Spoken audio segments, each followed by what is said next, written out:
meeting, and there will be minutes maintained of the meeting. Any comments or questions about that?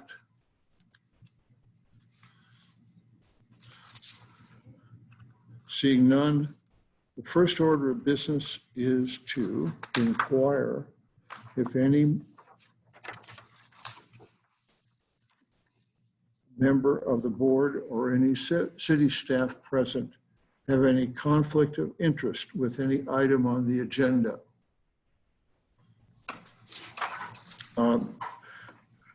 Vice Chair Archuleta?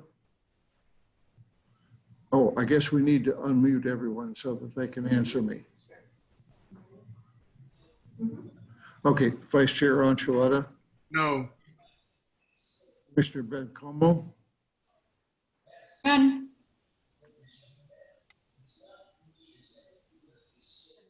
No, sorry, did you hear me? Yes, now I do. Commissioner Carmichael? No. Commissioner Hardy? No. Commissioner Johnson?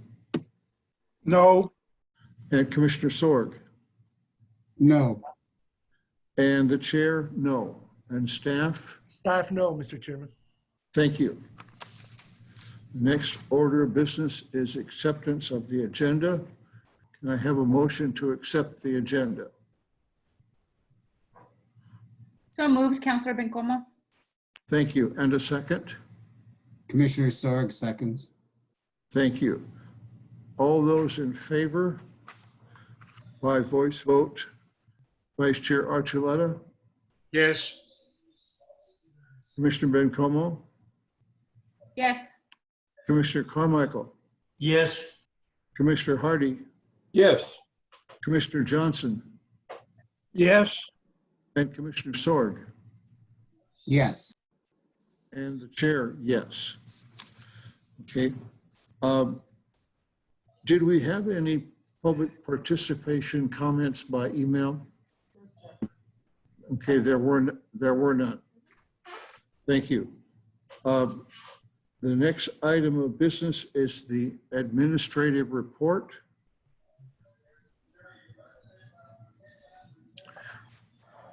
We're going to start with Mr. Provencio.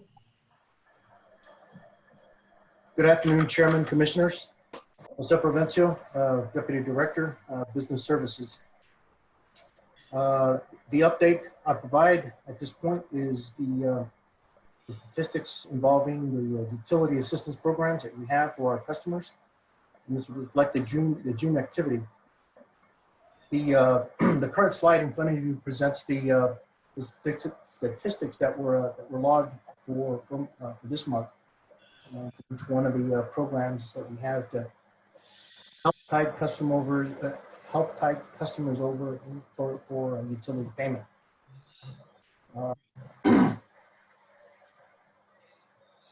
The next slide, if I could ask Alma to forward it to the next slide, provides the other programs that we have, namely the Casa de Peregrinos Utility Assistance Program. And as I've been updating you over the past couple of months, this funding was fully exhausted for fiscal year 20. And shortly thereafter, 2 months ago, City Council funded an additional emergency assistance fund in the amount of $125,000 that we have been administrating for the past 2 months. The information there presents the number of requests both from residential and commercial customers, and the funding that has been dispersed in assistance.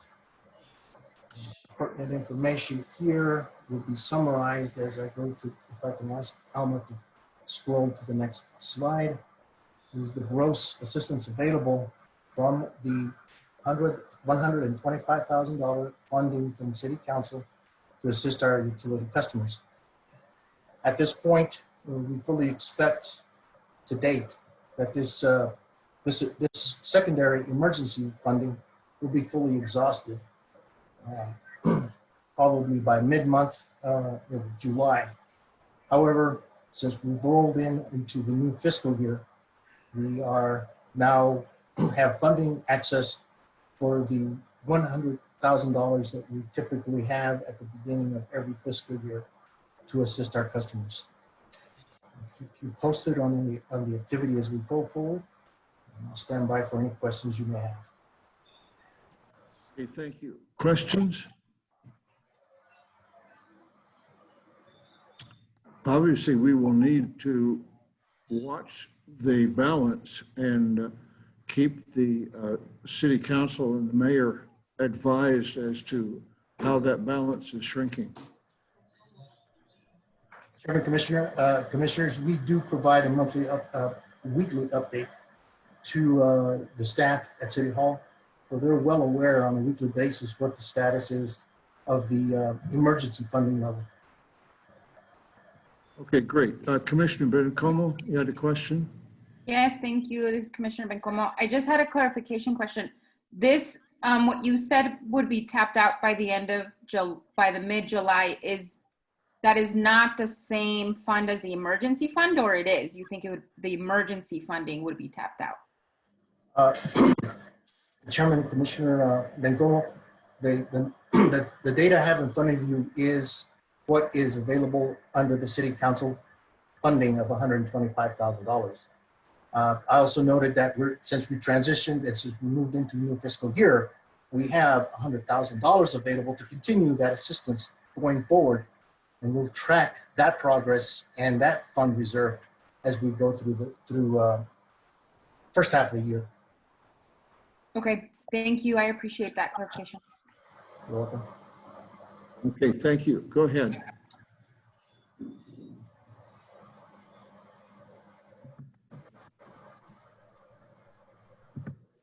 Ms. Walsh. Commissioners, Chairman Little, this is Delilah Walsh, Assistant Director, and I'm going to give you a brief report on our HR activities. As you know, our vacancies have gone up. We've continued to grow to 51. We actually have a higher start. However, with retirements and some changes and transfers, we'll probably still be at 51 or 52 by the end of this week, in spite of that. If you look at the graph on the right, the vacancies by line of business, you'll see that for most lines of business, our progress looks flat. However, that's not necessarily true simply because we are hiring in those lines of business. However, due to promotions, retirements, transfers within the city, and those issues, we can't keep up, essentially, and that's just part of doing business in this COVID environment. Can you go to the next slide, please? That said, especially in this COVID environment, our strategic business plan goal to fill our vacancies within 6 weeks is very far off. It's taking us an average of almost 30 weeks now to get a position filled. If you look at the hiring workflow by task order owner, a lot of it is sitting in HR and those HR demands and responsibilities. We can't move a hiring process forward until we complete a step in HR. And so it is a rough environment. This is happening throughout the city. It's not just utilities, and it's just a tough hiring environment for us. Next slide, please. That said, again, that progress may look flat. However, we filled almost 40 positions just in the fiscal year alone.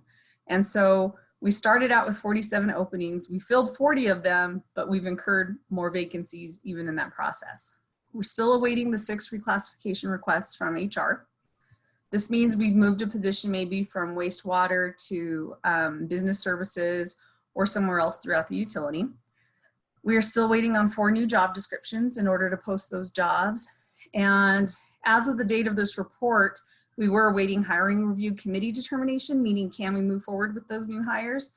However, that's been resolved and we are moving forward, and some of our positions are getting posted. On our intern update, our newest intern, Omar, has started. He signed his contract with LCU, so he'll start working for us. He has enrolled as a student with DACC. And I think I mentioned last time, he did come from the LCPS ACE program out of Mayfield High School. So it's exactly what we want as a student to have that academic and career experience, move to Donna Ana Community College and possibly NMSU, and then come and have a lifetime career with Las Cruces Utilities.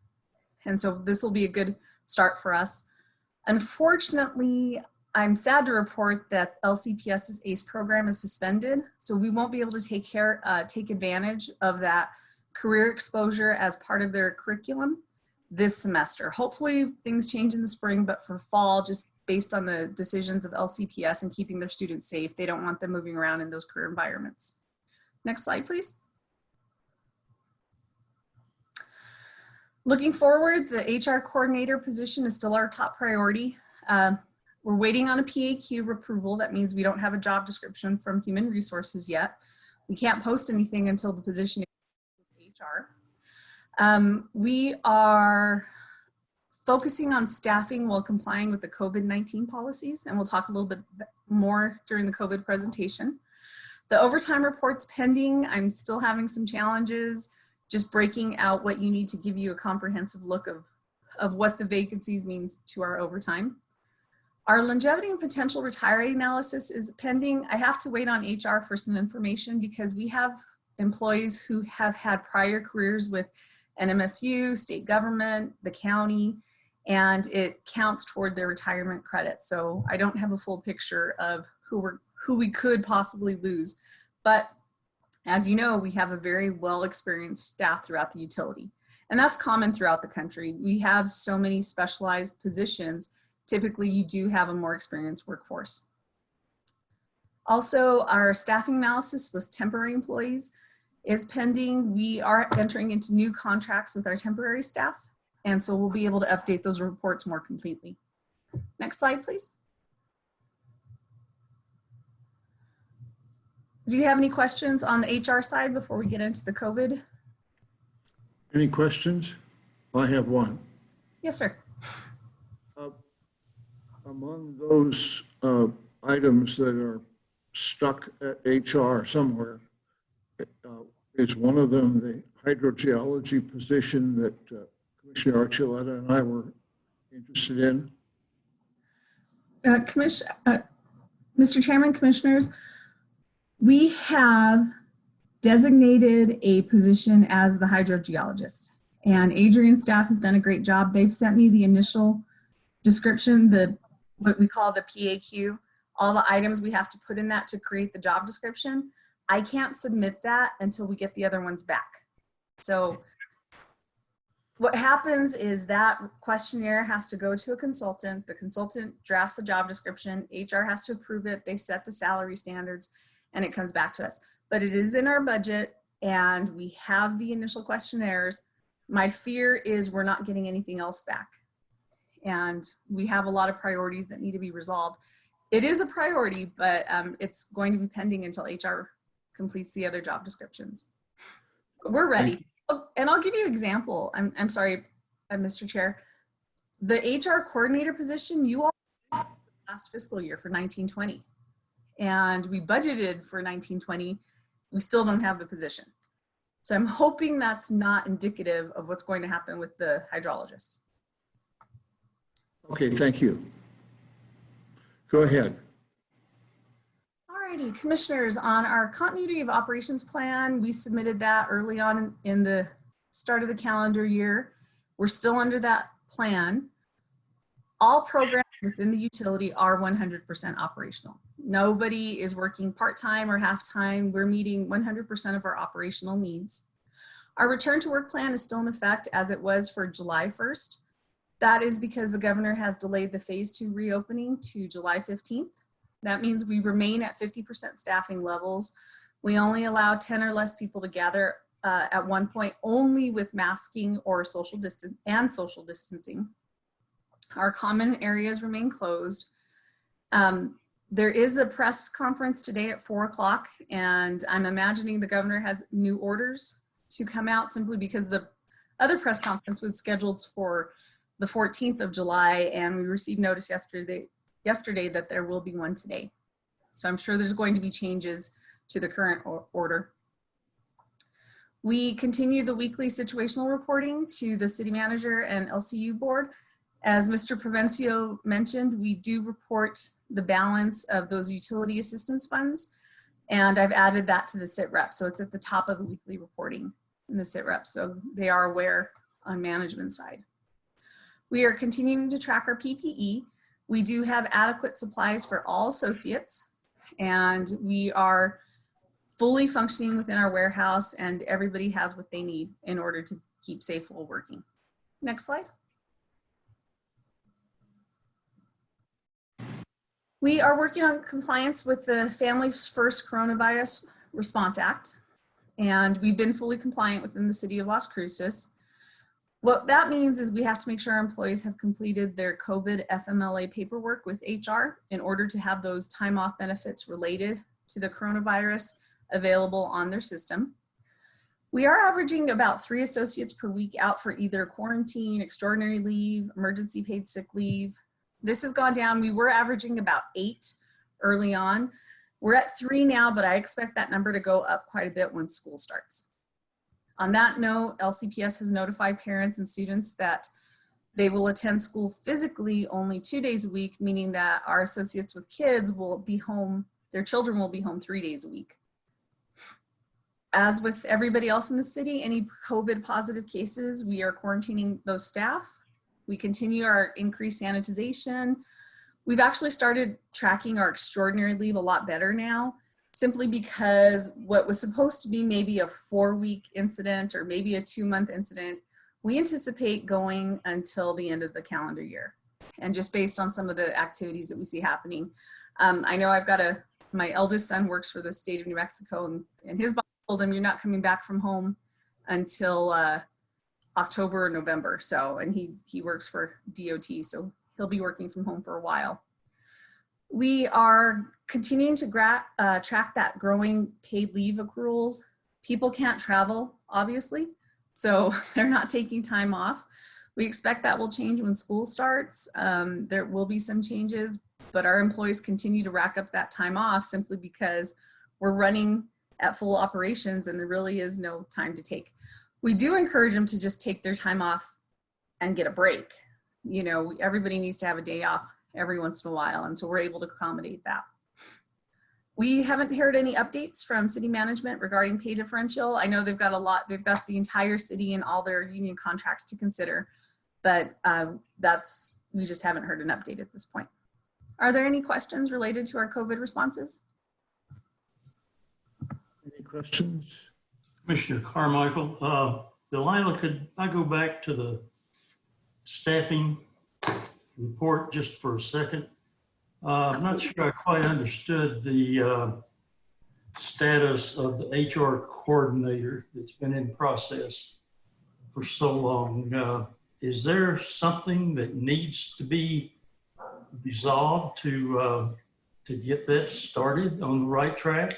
Like, for sure we're going to do that or something? Is there some questions out there that we can't seem to get resolved?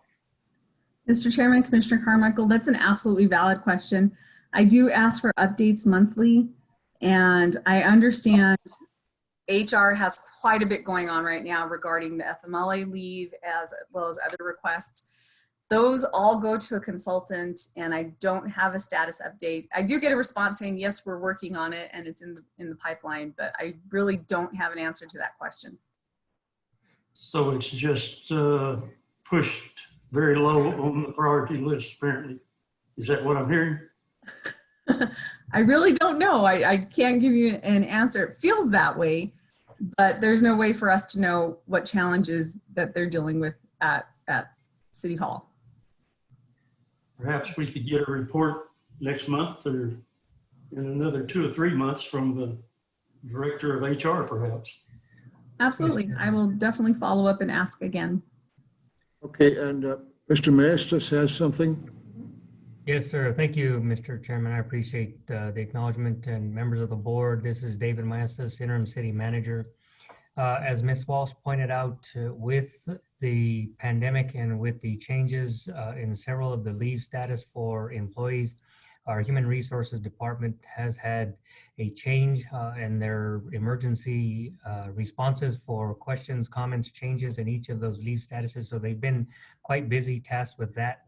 However, based on the number of vacancies, we were looking at the trend, and as Ms. Walsh pointed out, the number of vacancies for utilities have gone up, although they've filled a lot of positions. So they have done a great job on filling several positions.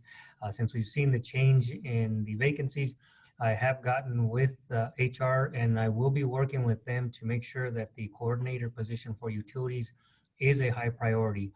And the reason for that, even though they're tasked with so many different other items to work on, if we can get this coordinator position in place, then they can focus primarily on utilities positions and work to help keep that vacancy number from increasing and hopefully, if all works well, bringing it down substantially. So I will let you know that we will make that a priority, keep that a priority, and at each of these meetings, you'll have an update as to how that position progress is coming along. Thank you. Sounds like it'd be helpful to everybody. Thank you. We would appreciate that. Any other comments or questions? Seeing none, go ahead. The next item, Mr. Chairman, Delilah, it's a first of a series of presentations on energy transition. So with that, I don't know if Chairman, you wanted to say a few words about that. You and I have discussed that. Yes, I did. Thank you. This is going to be an initial briefing, and it too joins a relatively long line of issues that this board is going to have to take up at length in person as soon as we can. So today's briefing is really a first taste. And we will look forward to a more extensive work session in the future. And with that, we'll go ahead. Delilah, Thank you. Thank you very much, Mr. Chairman. So as Chairman Little mentioned, this is somewhat of a briefing of just where are we now and what the status is and why we're bringing this to you and why we'll need a work session in the future. Alma, if you can go to the first slide. So energy transition and LCU. Why are we talking about this today? Why are we bringing this to you as a concern, or not even a concern? I like to think of it as an opportunity for us to do better and to be ready and prepared. And so we do have responsible planning. We have long-term plans here at LCU. And so this is what we're doing. We're recognizing there's changes coming down the pike, and we need to be ready and we need to prepare on how we're going to transition into this new energy future. The first reason was a climate action plan was presented to the City Council on April 27th. In that plan, it included several proposed strategies for the council consideration. And those strategies are ultimately to reduce greenhouse gas emissions for the city of Las Cruces. And so some of those strategies will impact the natural gas utility. We're talking about energy. We understand what natural gas does. We understand there's emissions related to the use of natural gas.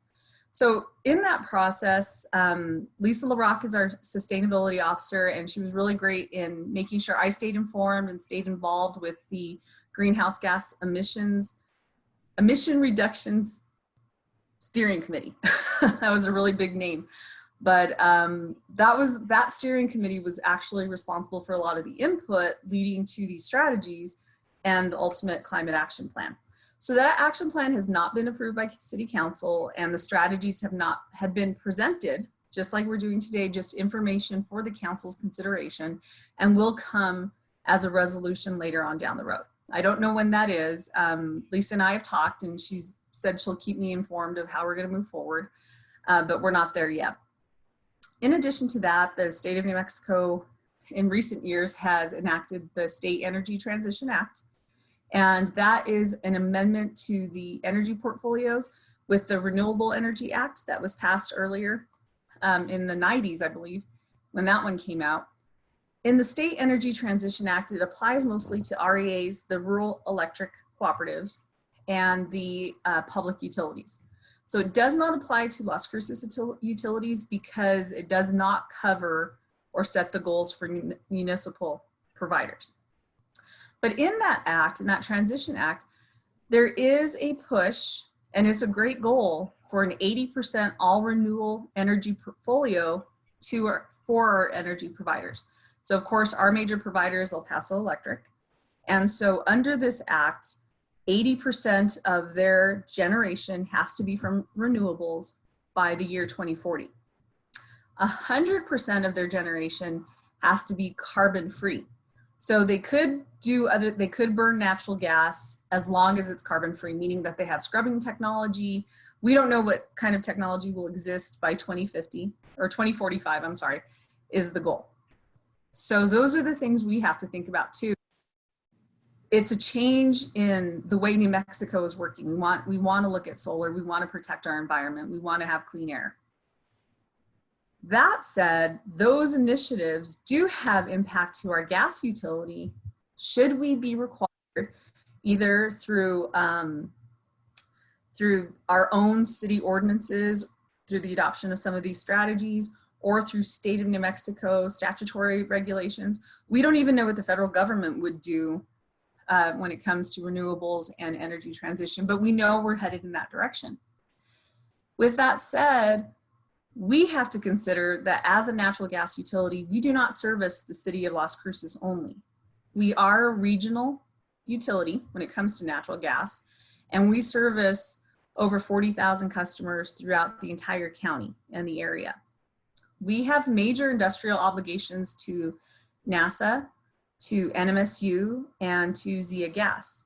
I was talking to Lucio earlier today, and even NASA, in order to complete the experiments that they've committed under their federal contracts, they want expanded gas lines leading out to the NASA site for that experimentation. So we have an obligation for that development, economic development within our community, to be able to provide that service. Additionally, on that same thread, we have responsibility for economic development and industry recruitment impact within the city of Las Cruces. One of the most recent economic development gets that ED had was the Big Tuna facility. And we saw, it was a great job opportunity, great new technology coming in pipeline construction, really interesting. But one of the major factors to them being in Las Cruces, in addition to our dry air and our warm months, is they needed 9 million BTUs per hour. And we could provide that easily with our natural gas utility. So it became a factor. I know even in Socorro, in my home county, Grefco Mines, they're a perlite mine, and their processing, they changed all their processing for natural gas because it is a cheaper alternative in energy. Lastly, we do, under the gas utility, we have several financial obligations related to debt service. The City Council just recently passed the $23 million bond issue under joint utility bonds. And the word joint is very important because when we issue bonds, we don't issue bonds under the gas utility, the water utility, the wastewater utility, because if water had to go buy bonds itself, it couldn't afford them. So we combine all the resources of our joint utility system in order to bond and support that debt, as well as demonstrate the revenues available to service that debt. So by doing that, we actually lower our bond pricing, meaning we get a better interest rate from investors, and we pass that savings on to our consumers, our ratepayers. Next slide. This is just to give you an idea of the emission survey that happened in the Greenhouse Gas Emission Reduction Steering Committee and what came out of that. Part of that was Lotus Group did a inventory of greenhouse gas emissions by sector within the city of Las Cruces. Now keep in mind that NMSU was not included because they're not considered within city limits. So in the city of Las Cruces, this came right out of the Climate Action Plan. Transportation is responsible for 53% of greenhouse gas emissions, followed by the commercial and industrial building use, then residential. And this is a pretty big picture, a pretty good picture of where the strategies need to focus. And obviously the strategies that the city council will be presented are going to address those major pieces of the pie. Next slide. On that note, I've also included a slide in here. I'll say Joe has because he's been providing a lot of this information. The prime sources of carbon emissions in the US as a whole. Again, transportation is the majority of it. But what's interesting here is electricity generation is the next biggest user of natural gas. And I make that point because El Paso Electric's current energy portfolio does not include coal. So that means we actually have a better emissions count than communities our size because EPE does not use coal generation to deliver electricity. But they do use natural gas. They have several plants. They have their solar plants, their wind farms for their portfolio. But it's interesting because natural gas really is a big component when it comes to general energy production throughout the United States. Next slide. This is another national slide based on natural gas consumption. Most of it goes to electric power and industrial usages.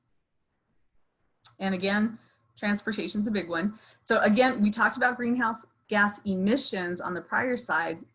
This slide is simply natural gas consumption, gas itself. Electrical generation is the big one. Next slide. So what we'd like to do is take a local picture, and the Climate Action Plan did a good job of doing that. And it was a great effort to say, this is what Las Cruces looks like today. What strategies can we implement to reduce those greenhouse gas emissions? How can we make our community better at what we're doing in protecting our air and our environment?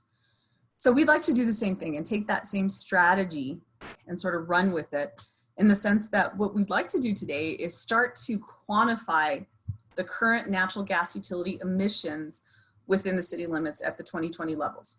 And so the Climate Action Plan started that inventory, and we can work with Lotus and work with Ms. LaRock to get a good number saying this is the use of Las Cruces Utilities natural gas equals X greenhouse gas emissions, and that's our baseline.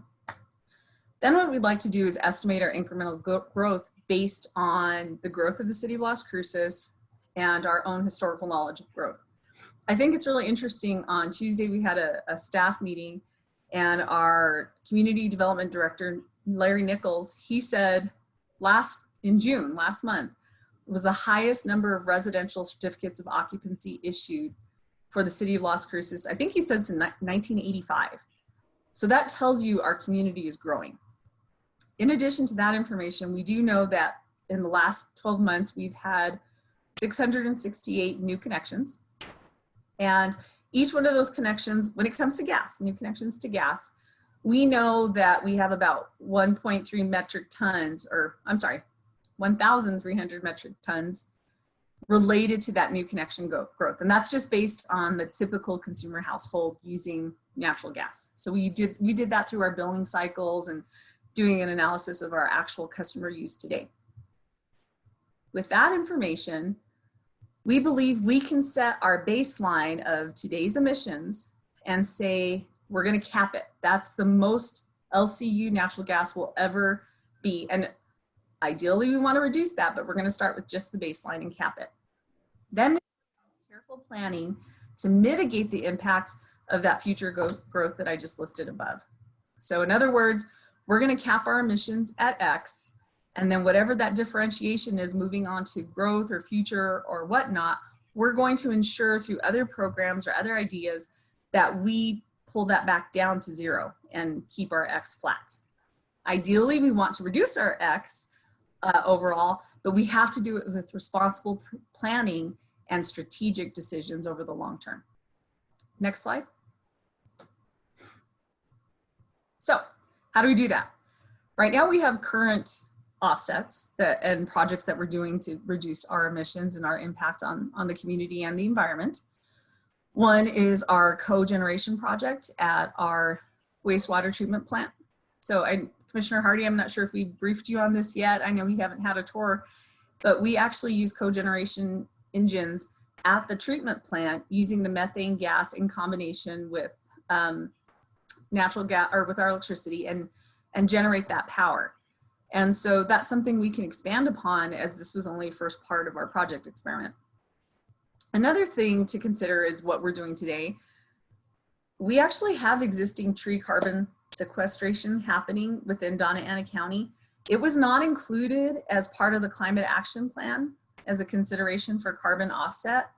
But what was interesting, and Joe actually found this with the pecan growers, is that we estimate our orchards here in Donna Ana County actually remove about 83,000 metric tons of greenhouse gas emission from our environment. So having that agricultural impact is important, but we can start measuring that in the future. You know, do we have those offsets within our community?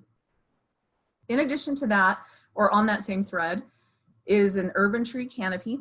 And this is something that's come up a lot in Elevate Las Cruces, which is the city's comprehensive plan. And again, we were looking at it, and typically 25 medium-sized trees can sequester a metric ton of carbon each year. So what can Las Cruces utilities do to partner in that comprehensive plan and promote our urban tree canopy? And we all know, you know, shade helps with cooling. We want to make sure we're conscientious of our water usage, making sure we have desert viable planting, but we can also have an impact. Having the utility support such projects means we're mitigating our own emissions. Another is the East Mesa Water Reclamation Facility. We've installed a solar PV system there, and we're moving forward with even more under the new purchased power agreements that Lisa and Joe and Adrian have been working on with Amoresco. And so those contracts should be starting very soon. Public Works is actually taking the lead on these construction projects, but we will have solar PV sites at some of our production wells wherein they're producing their own power. We're using it at that well site, and Amoresco is managing those purchase powered agreements right now. I do want to mention legislatively, wherever you generate solar energy, you have to use it at that site. And that's why we don't have a community solar program. That's why we don't have giant arrays out by our East Mesa site where we can deliver energy to other customers, because that's just not allowed under today's state law. But if you generate at your site and use at your site, just like having the solar panels on the top of your roof, that is allowable under current regulatory environment in New Mexico. Next slide. In addition to what we're doing today, we can look at that future growth related emissions and ideas. Number one, promoting and supporting energy efficient programs. We haven't really had that conversation yet about rebates or how do we have energy efficiency in any part of our usage within the utility.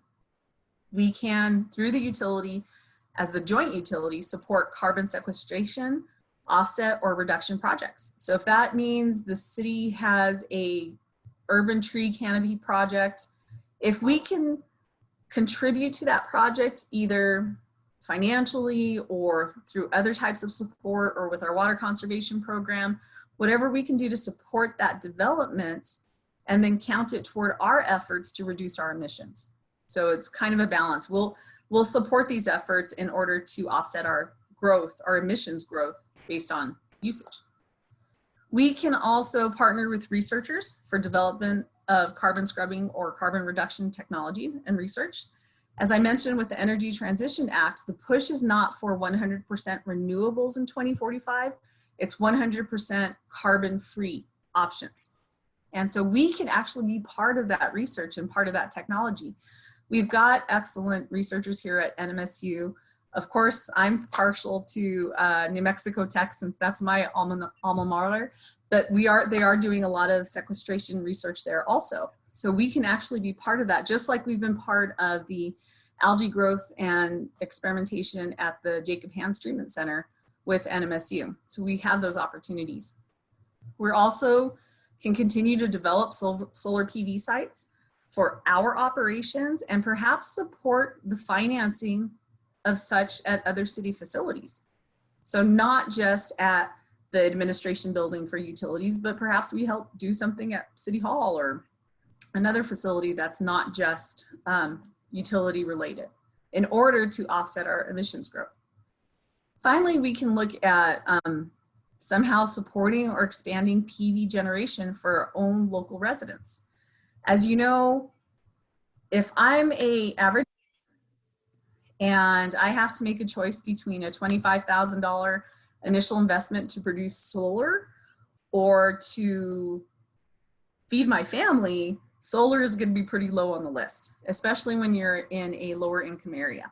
But maybe there's something that we can do to encourage community solar sites whether it's through lobbying action to the state legislature or doing volunteering for pilot programs. And that's actually something Lisa and I talked about with another consultant on a different study, was we'll just throw ourselves out there as the guinea pig for community solar. We will be the pilot project, and we can make that happen simply because Las Cruces Utilities already has the administrative backbone and infrastructure available to generate a resource, in this case solar power, and then deliver it to a customer and bill for it.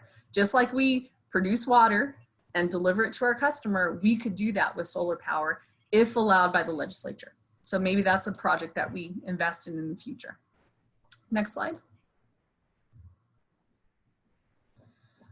This slide is just, you know, my own sale of, I love our natural gas utility.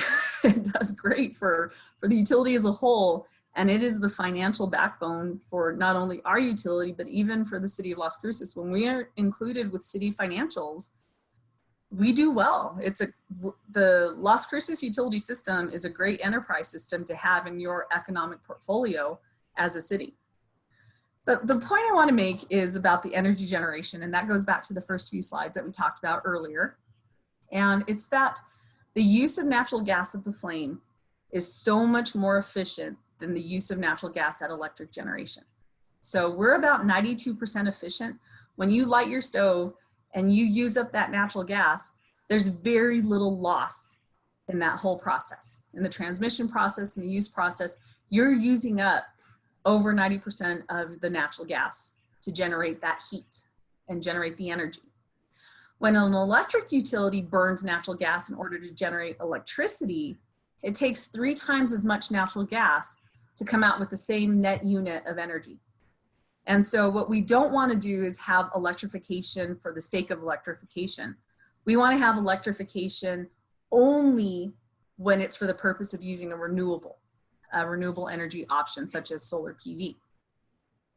The last thing we want to do is change city ordinances or encourage electrification without having that renewable infrastructure in place, because all we're doing is shifting the burden to the electricity provider, who could easily just burn more natural gas, and then we completely shoot ourselves in the foot in what we're trying to do in carbon emission reduction. Additionally, and this is just a fun fact, 70% of new homeowners do prefer gas for water heating, cooking, and space heating. Myself, I know during the steering committee, I mentioned it several times, I want living in Las Cruces, when it comes to getting power, getting energy, getting water, getting trash services, as a citizen who plans to be here for the rest of her life, I want that price as low as possible for our citizens. Our residents need to get the best service for the lowest price. And quite frankly, that's what natural gas does today. And it makes living here affordable. And it's something we want to promote. Next slide. This slide is just an introductory slide. What we did is we looked at, if you had a fully electric household in today's world for your water and space heating, what would that do to your winter bill? And it increases it $90 a month with our standard analysis in Las Cruces. We also looked at the cost of an initial PV investment. And like I said, they're estimated between $20,000 and $25,000. Quite frankly, we're in a lower income community that's lacking in affordable housing. That is not a cost we want to pass on to people. That's a cost that we need to have available in the community, whether it be through community solar or another option, because it comes down, quite frankly, to equity. Are the things that you're doing and the actions you're taking fair to every citizen in the city of Las Cruces? Or are you making actions and activities and making decisions that negatively impact those at a lower income level? And I came from a poor county, so I'm very, very sensitive to that, of how our decisions can impact a lower income family. Instead of having those impacts on our people, maybe through work sessions and other ideas, we can actually incentivize and support solar production within our own community without putting that financial burden back on the consumer, who quite frankly in a lower income community can't afford it. Next slide, please. Oh, that was it. So I'll open up questions. I may have to defer a lot to Joe Provencio or Lucio, and other members of our team, all of us were meeting a lot to come through this, help summarize as best we could what we're looking forward to in energy transition. And what I want to emphasize is, because of those long-term obligations, because of those delivery obligations to large entities like NMSU, NASA, Zia Gas, because of our commitment to affordability to our citizens, all those reasons, we just want to make sure that our decisions moving forward are very strategic and that we meet those obligations while getting to this better future. Okay, thank you. Questions? Commissioner Sorg had a question.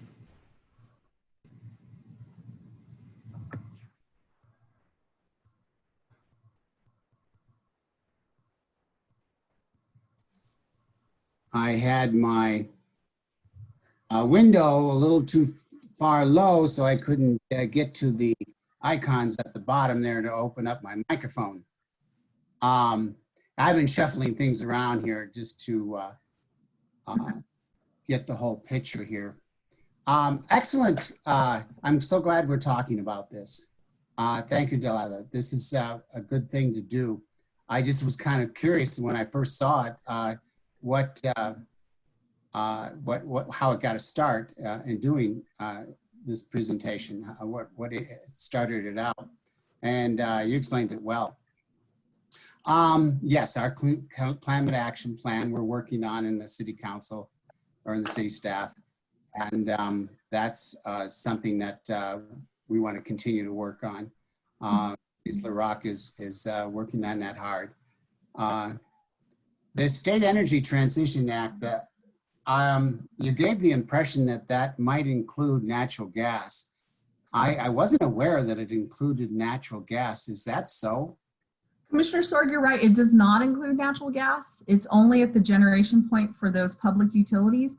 However, I think we can all agree that it is a trend that we're going to have to address.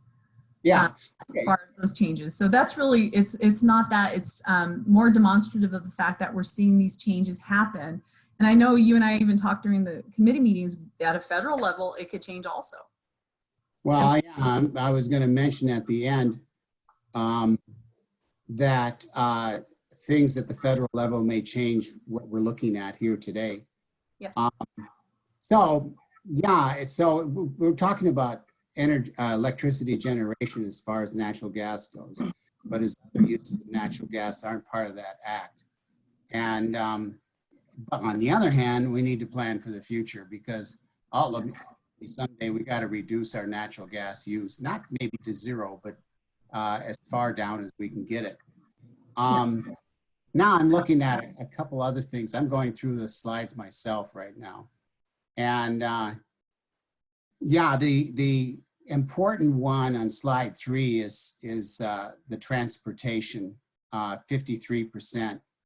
You know, that's our cars and trucks we drive around town all over the place. And I've said this in council or some committee meetings too. That's where we need to concentrate our efforts first, because that's 53% of it.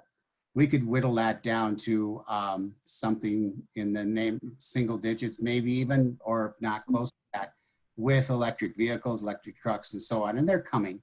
It's going to take a 10, 15, 20 years to get a good electric fleet going for people in the city here.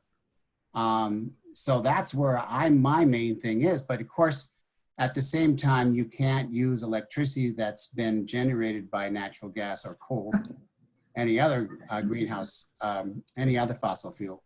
So we have to have a simultaneous reduction of our electrical energy generation by renewable energy, or at least carbon free. And then working on buildings, both industrial, commercial, and residential. Efficiencies are always important there too. So if we work on those two things, that'll go a long ways to reduce our greenhouse gas footprint here in the city. And of course, the prime sources of emissions in the US shows a similar thing. Mm-hmm. Natural gas consumption, I'm not quite finished yet. Natural gas consumption by sector, if that's true, natural gas carbon emissions qualify. Okay, within cities. Okay. Yeah, it's going to be hard to as new development and growth in the city comes along. It's going to be a difficult thing to try to keep our natural gas use down to the levels that we're having now. How can we make our natural gas use even more efficient? That might be something to look at. And continuing on down.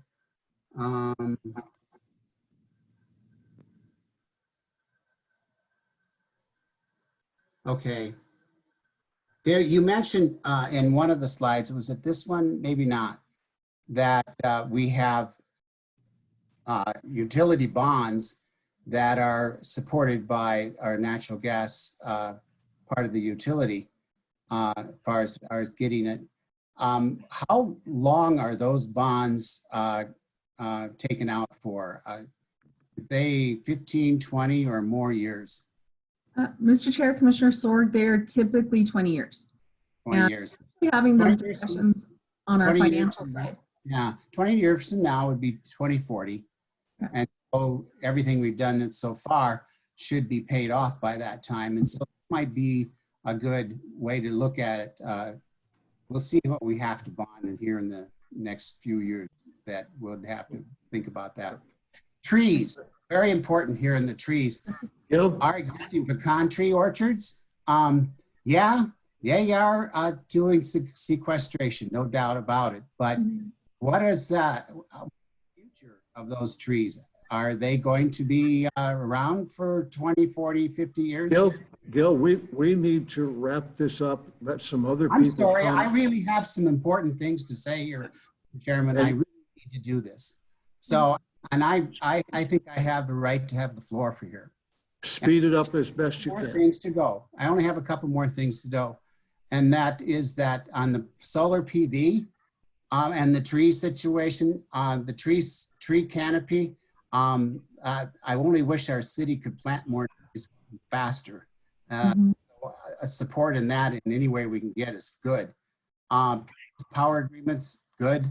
Last one is on, let's see, expand. Oh yes, I'll just go to the last slide here, which was on the impact, economic impact. There is something to consider on the graph there. The all electric bar is, you got to consider that about 2/3 of that bar is that electricity is produced by natural gas. So when you subtract that from it, there's not a whole lot of difference between the two bars then. So as far as natural gas goes, That's a good point. That's a and very we good can point. always talk about PV systems and the solar and the community solar. The cities of Santa Fe, Albuquerque, and Las Cruces had formed a coalition. We call it our Sustainability Coalition, which we are pushing hard to get community solar going in the state. That's great. It has to happen at the legislative level. That's right. Thank you, Mr. Chairman. All right, thank you. Now, Commissioner Bencomo. Thank you, Mr. Chair. I had seen Dr. Garcia's hand up. I don't know if you wanted to address some of that before I go. Go ahead. Be brief. No, Mr. Chairman, I had raised my hand to clarify the issue of the bonding. Each utility, gas, water, wastewater, pays their own debt. However, the pledge in front of the bond holders is the joint utility system. That's the importance of the gas utility. Our concern after April 27 work session, where you were entertaining a draft, a climate action plan, that if I were a bond holder, I would be worried about what I was reading in that document. Because it gave the impression that while we were bonding and pledging those revenues, the council was planning on getting rid of the gas utility. That's exactly what that document said. So we submitted some comments that are more reasonable to the Sustainability Office, where we can have the gas utility basically cap its emissions, if at all possible, and continue to be an asset, a financial asset for the utility and the city. So that's what started this discussion, and I'm sure you will be having lots of discussions on this matter.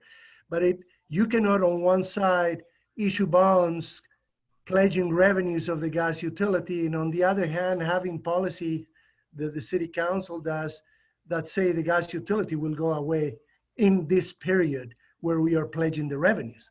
I believe that's illegal. So anyway, that's what started this discussion, and I think this board will have many more discussions on this item, advising the city council that you can do probably both. Have a healthy gas utility that promotes solar PV and efficiency program. So I wanted to add that to the discussion. Thank you. Now, Commissioner Bencomo. Thank you, Mr. Chair. And thanks so much for that presentation, Delilah. I felt really proud to hear, you know, the commitment of the LCU to some of these initiatives, but also, and I think for me, most importantly, to hear you say the commitment to keeping rates low for our communities and our families. My only question, I wondered, you know, you were talking about how our community is growing, and it very much is, and pretty rapidly. I wonder how that impacts rates as a community grows. Do rates lower? Do rates get more expensive? How does that work? Mr. Chair, Commissioner Bencomo, our rate analysis, you'll actually get a really good class when we're able to meet again. We have a lot scheduled for you on how we do rate development, but typically when it comes to infrastructure, if I'm going to develop a new subdivision, as a developer, I pay for all the pipeline going into my subdivision. I pay for the roads, I pay for that whole development. And then of course, as I sell lots, make my money back.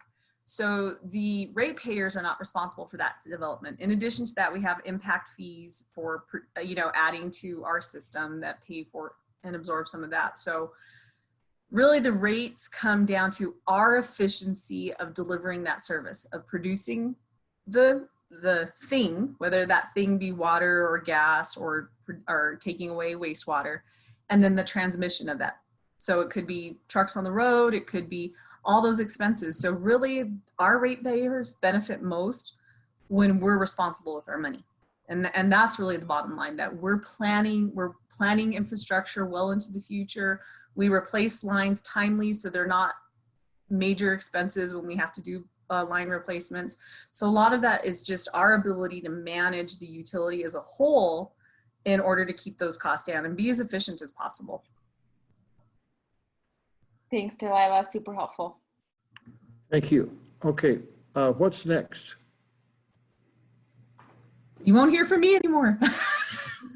Okay, I see no other questions on that. So let's go ahead and go on to the next topic.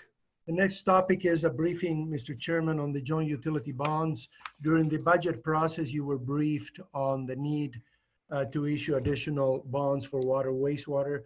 Those bonds were sold through the New Mexico Finance Authority. They closed on June 29th. I don't think you can get monies much cheaper than this, 1.996 total interest on 13.9 million. About 10 of that is for the water utility and about 3.9 million to the gas, to the wastewater utility. As those projects get developed and bid out, of course, you will be seeing each of those projects and approve each of those projects. But the funding will be available towards the end of July. We're working with the budget office to incorporate those in the fiscal year 21 budget. And then Mr. Clark can do the engineering and issue some of those projects out and bring them to the board for approval. So you've seen those again as part of the CIP presentation in the budget, but you will see those as they get awarded for construction. The next item that got funded is approximately 9.8 million, the subordinate lien for the energy performance contract with Johnson Controls. That's part 2. The guaranteed performance contract that we're going to do energy efficiency upgrades at the wastewater plant. That's about 9.8 million, and it's a 2.17%. So the payback originally estimated at 16 years is going to be even shorter than that. So again, as we move forward with that project, you all approve that, subject to approval of the funding. The council approved the funding. We will be getting the funding in the budget again, and we can issue notice to proceed to Johnson Controls to proceed with all those different energy measures that we're going to be doing at the plant. So I just wanted to brief you on that. It's a good time to be issuing bonds, and we will proceed with those projects as we move forward. Thank you. Questions on the bonds? Seeing none. Next item, Mr. Chairman, is the update. We will start with update on Texas v. New Mexico water litigation update. I've asked Mr. Stein, our attorney, to join us to give us a briefing. Given that we have new board members, particularly Commissioner Hardy had some questions, I asked Mr. Stein to give a brief introduction as to where we are in the case, and then give us an update as to some of the recent developments that are very promising in terms of our participation through Dr. Wilson. So with that, Mr. Stein, we'll move to your first slide. Thank you, Jorge. The slides deal with a part of my presentation that's going to come down the road. They deal with the testimony of our witness, Dr. Wilson, but I want to back up the train a bit, as you suggested, and give a little background as to the case. The case of Texas versus New Mexico and Colorado is a case in the original jurisdiction of the United States Supreme Court. The cases, when one state sues another, the case is automatically in the United States Supreme Court because of the importance of the two parties. And the court in Washington does not sit as a trial court. They do not take the evidence. They appoint a distinguished judge or jurist as special master to hold the trial segments and to take the evidence and to report to them. In this case, there have been two special masters. The first was an attorney in New Orleans, Louisiana, named Gregory Grimsell. He was not satisfactory for a number of reasons. The present special master is a emeritus Federal Court of Appeals judge in Cedar Falls, Iowa, named Michael Malloy, and he appears to be quite good. In this case, which was filed in December of 2013, Texas is alleging that New Mexico has violated the Rio Grande Compact. The Rio Grande Compact is an arrangement between Colorado and New Mexico and Texas to divide the surface water of the Rio Grande. Colorado is obligated to provide a certain amount to New Mexico at the state line between Colorado and New Mexico, and New Mexico is required to put a certain amount of water into Elephant Butte Reservoir. Now, Texas has said, well, that's all well and good, but when the water is released from Elephant Butte Reservoir and it's released to be divided between the Rio Grande project components, which are Elephant Butte Irrigation District in New Mexico and El Paso Water Improvement District in Texas, Texas is saying, well, that's fine, but when you in New Mexico have been drilling wells since 1938, since the compact was finalized, and you've been drilling wells in areas that are hydrologically connected to the surface flows. And the result of this has been that you're intercepting and taking the surface flows that were en route down to Texas. And so you've been taking our water. And they're saying, well, that's a violation of the Rio Grande Compact. And we're entitled to have you shut down these wells or to get offsets for your depleted effects, and also to pay us money for past damages for what you've done.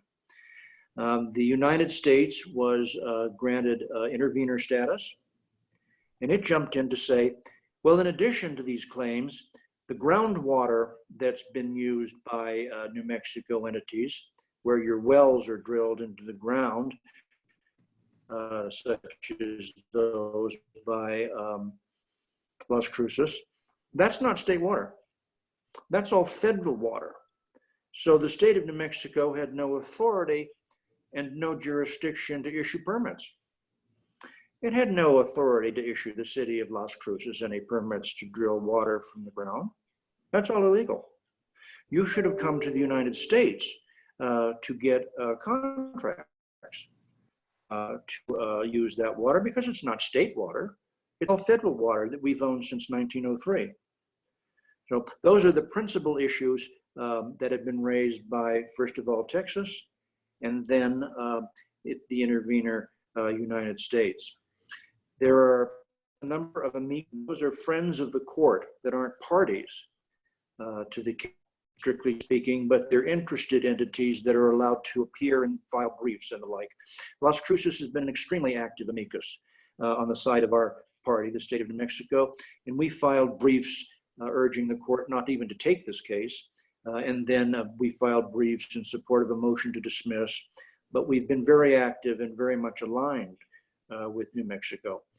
The certain groups within Elephant Butte Irrigation District, not the board, but certain groups within Elephant Butte Irrigation District, such as the pecan growers and the diverse croppers, have also joined as amici, aligned with New Mexico, and so has the city of Albuquerque, which is also represented by our law firm, my partner, Jim Brockman.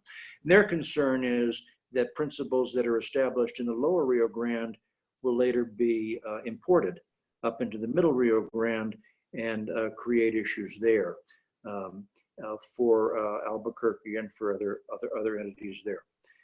Now, Texas has amici as well, and they consist, ironically, of Elephant Butte Irrigation District. They frequently appear on Texas's side and the United States' side. So does El Paso Water Improvement District Number 1, and so does the city of El Paso. But essentially, those are the nature of the issues. The first special master, well, New Mexico filed a motion to dismiss after the court had taken the case. That motion was denied, and it was denied in a report by the first special master, Mr. Grimsel, from New Orleans, that went way beyond the scope of his reference and seemed to get into many of the final questions on the merits, including the hydrology and the like. But he was replaced, and there is a new special master, and the new special master really has discounted that report. He's opened up the trial, if there is to be one, to all the issues. So New Mexico will not be facing the negative weight of that first report that was issued by Special Master Grimsel. What has occupied the party's time has been the drafting of the expert reports. These cases are normally tried by expert witnesses in a wide variety of disciplines, like water rights administration, hydrology, hydrologic modeling. Most of the issues here involve agriculture, so the issues involve crop irrigation requirements, things of that nature. Economics is a factor. Texas is claiming that it was injured, and so they have to prove the extent to which they were, if they were at all. So the parties have submitted a huge number of expert reports, both in their cases in chief and also in response to other parties' reports from their cases in chief. And what is occurring now is discovery, interrogatories, depositions for the attorneys to probe deeply into the bases and the reasons for the conclusions reached by the experts on the other side to prepare for trial, which is now set to begin in April of next year at the headquarters of the 8th Circuit, which is in St. Louis, Missouri. And trial would go on probably for the better part of a year. on for several weeks, off for several weeks, on for several weeks, off for several weeks, divided according to the various areas that the master is taking evidence on: history of the compact, hydrologic modeling, agricultural issues, and the like. The city's interest, of course, is that the result of this case not impair our existing water rights, which we've acquired under state law and which we've managed very well, and that it not impair in any way our ability to acquire additional rights in the future as the city grows. And the city of Las Cruces has convinced the state to present our hydrogeologist, Lee Wilson, as a witness for two purposes. One is to, of course, display the very solid and wise management of the water management of the city of Las Cruces. And our water use has very little impact, very little depletive impact on the surface flows of the river. And secondly, to show how the state of New Mexico has managed the system well, at least insofar as the city of Las Cruces is concerned. The deficits that Texas is complaining about, if they exist, and there are many issues as to what they are or how much, are almost entirely the result of the agricultural community. The municipal and industrial community accounts for 7 to 10% of the effects on the Rio at most. And Las Cruces is only a percentage of those, and we don't think it has any effect at all. And I'll get into those now with the slides that summarize very succinctly the basic points that our witness would make at trial. Essentially, he would be responding to statements that were made by Dr. Phil King, who's is a consulting hydrologist for EBID, but has submitted a report on the plaintiff's side, on the side of the United States and Texas. And his principal complaint is that is set out there in the final arrow, is that there is no effective administrative scheme for non-project groundwater uses to offset their impact on the RGP, that's the Rio Grande project, and therefore on EBID. What he's complaining about is that New Mexico has allowed there to be depletions from surface flows on the Rio Grande without requiring that those be offset by any of the parties that are causing those depletions. And the city of Las Cruces is not one of those. Can I have the second slide, please? He's going to go over the city's water rights. The city's principal water rights are the valley rights, which are grouped together under LRG 430 et al., and they have been adjudicated in the court proceeding here in Las Cruces for 21,869 acre feet with a very senior priority date of 1905. The manner in which the city uses water is that of the gross amount that is diverted, it consumes about 50% and returns the remaining 50% back into the Rio. It also returns return flows from other entities that use water, but whose discharges back into the Rio Grande are from the city's water treatment plant under our NPDES permit. One of the principal ones of these is New Mexico State University.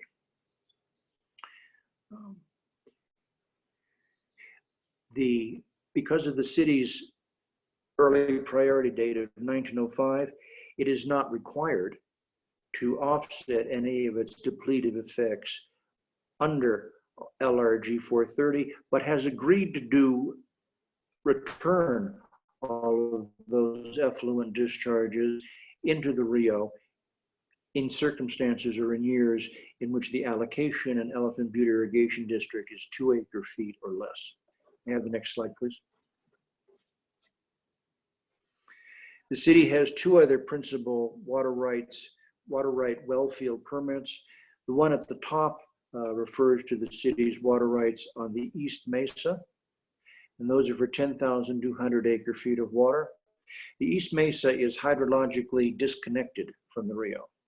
In other words, it has virtually no effects on its depletions, have virtually no effects on the Rio. The consequence of this is that effluent that is derived from uses of East Mesa water are additive to the Rio. In other words, they surplus it. They're imported water which bring water into the Rio that wouldn't have been there previously other than through the efforts of the city of Las Cruces.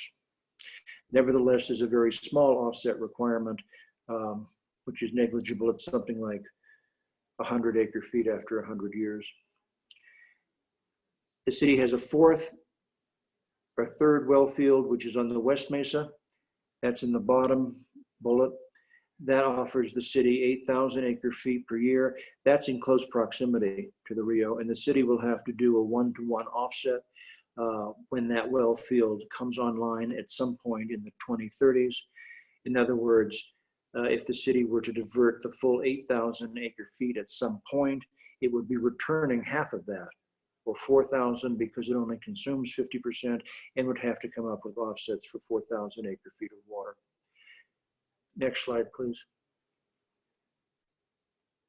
The bottom line is that Dr. Wilson will show that the city has been very conscious of the need to be in compliance with Rio Grande Compact obligations and with the need not to deplete the Rio Grande in a manner that takes water rights, that takes water that's owed to others, and accomplishes this through several factors: the importation of water from the East Mesa, by virtue of the fact that half of its use occurs during the non-irrigation season, in other words, during the winter, so it can't affect irrigation uses at that time,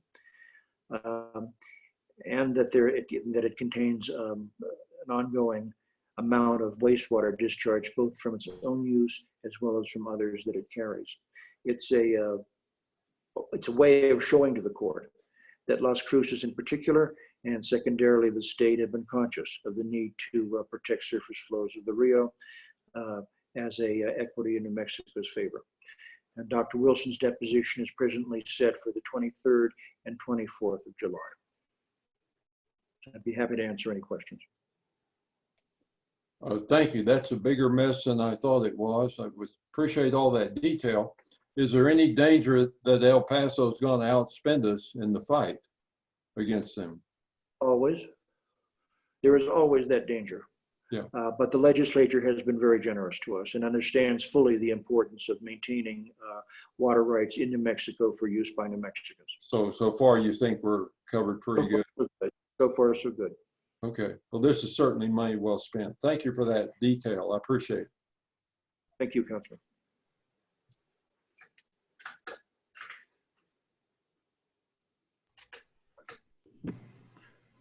Thank you. Any other questions? Thanks, Okay. Mr. Stein. We're going to go to the next slide, the Greeks Walnut. Mr. Chairman, I already briefed you that the consent decree was filed in federal court.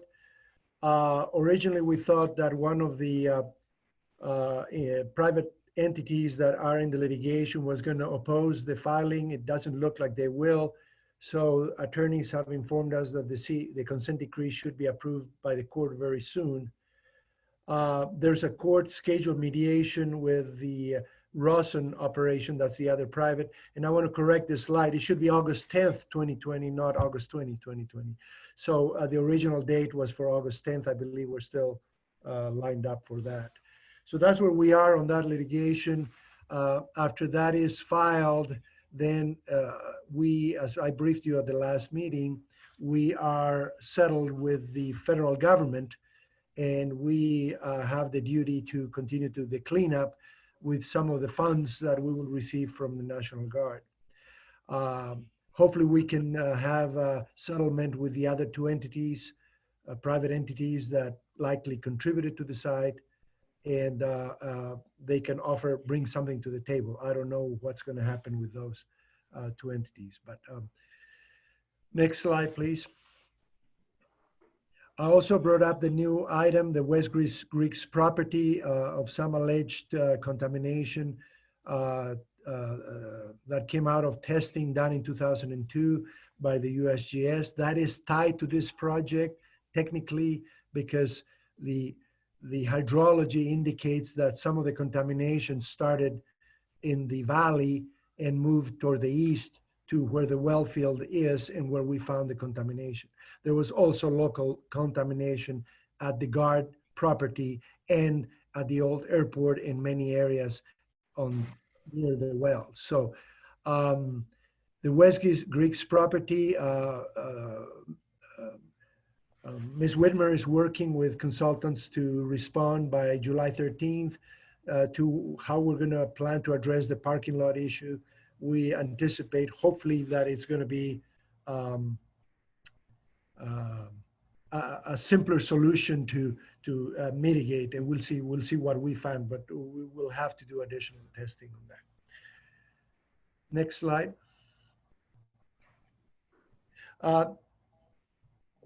Ms. Robin Lawrence will tell you about a project that was initiated by staff during this pandemic, and we're very proud of the work they did to provide a walking path and beautify some of the surrounding areas on the building. So with that, Ms. Lawrence. Good afternoon, Chairman, Commissioners. Robin Lawrence, Deputy Director for Solid Waste. So we have an area kind of on the perimeter of the property here at Utilities. The red line kind of indicates where this path is.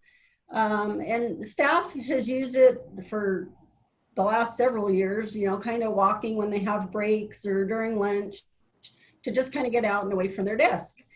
And so the pictures on the right-hand side essentially show what it used to look like. And we'd track in goat heads at times and there's dirt and stuff like that. So we came up with this concept to kind of use some, repurpose some items. And if you'll go to the next slide, I'll show you some pictures of our progress. So on the left-hand side, we have actually two heavy equipment operators from Solid Waste that have been working on this project, Joshua Dominguez and Cody Murillo. They come in on Saturdays and they work on this area. So the left-hand side kind of shows the dirt work where they cleaned up some stuff, filled in some holes under the fences and different things like that. And then the right-hand side, we brought some composted mulch from our Foothills facility. So this is the product where the green waste gets turned into composted mulch. So some of my staff from the Foothills location transported this product down here. And so it's been spread out and compacted and watered. And then when we go to the next slide, we've been working with the streets department. Go to the next slide out. There we go. So some of the millings from some of the road projects that we have, we've got millings in different areas across the city. So the streets department has actually allowed us to repurpose some of the millings from that to put down as the walking area. So the left-hand photo shows the initial placement of it. This is kind of where we're at right now. Once all the millings are placed throughout the path, Joshua and Cody will go back in and kind of hand rake it and get it all squared up and looking pretty. Then we will roll it and water it and get it more compacted so it's a nice level surface to walk on. The gas department has helped us out a lot as far as loaning us equipment because we typically don't have that type of equipment. So we've been using backhoes and they've been helping with renting rollers and stuff like that. So the last two pictures on the right-hand side of this slide is kind of our vision of the final product where it shows the path, the millings, the compost, and perhaps in the future, we can expand some water conservation type plants in there and work with Rhonda to make it even prettier. So it's kind of a fun project that we've been working on. It's about a little over 1/3 of a mile from beginning to end. So it's a good little break for staff to utilize and kind of help the property look a little bit better. So if anybody has any questions? Questions? Looks nice. Thank you.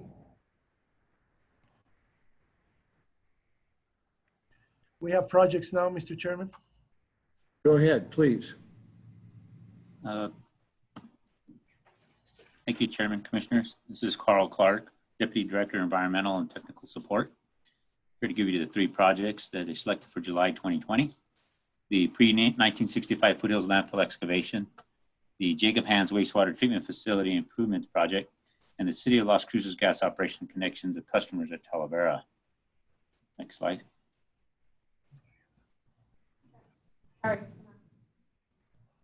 Next slide, please.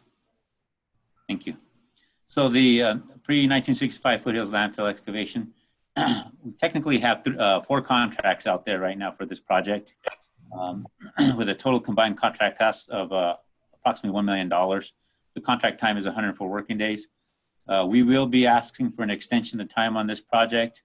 I did make the board aware that we had introduced a screening mechanism out there at the site. It's called the flip screen. And so it's been working really well. We've been, prior to the flip screen, we were delivering a lot of sand to the South Central Solid Waste, or Corralitos landfill. And now we've flipped the tables and we're delivering a lot of waste and not sand. So, but it has slowed down our progress. As you can see down on the next lines here, the start date was March 18th. We have an estimated construction completion date of now February 26th. We hope to reduce that a bit by introducing another flip screen out there, but we're still working on that aspect. So we've already hauled a total waste amount of approximately 22 tons of material from, it would be partially, actually it would be all of cell number 3 and some of cell number 2. So we still have a ways to progress through before we're completed with this project. Is there any questions in regards to this one? If not, I'd like to move forward to the next one. Go ahead, please. Next slide, please. So the next project I have is the Jacob Hands Wastewater Treatment Facility site improvements. Basically, this was a paving and drainage project at that site. As you recall, we had projects where we built 5 metal buildings for the utilities, 2 of them at the Jacob Hands Wastewater Treatment Facility, where we were moving actually collections group out there. And so it needed to be paved and we needed to address some drainage issues out there. And that's what this project did. The upper right photo in the corner there is the actual finished pavement with some striping, and they're working on the fencing around the pavement area and drainage area. The lower right photo is the completed pond. There was a question asked about irrigation one time and landscaping. We weren't able to include it in this project. However, we are working on it right now to update the landscaping in that area. The project is complete. They actually had a final inspection this week, and you can see the items that were completed as part of this project. So the contract cost was approximately $200,000 with 60 working days, and we finished ahead of schedule. If there's no questions on this one, we can move on to the next. Go ahead, please. So the next project is the Talavera Gas System Project, Gas Operations Customer Connections. This is more of an update that updating the board on gas operations and then connecting customers out there in Talavera. So because we're in between contracts right now, we're working on the phase 3A contract with Smithco Construction to install more low pressure gas line. Gas operation has been helping out there on site.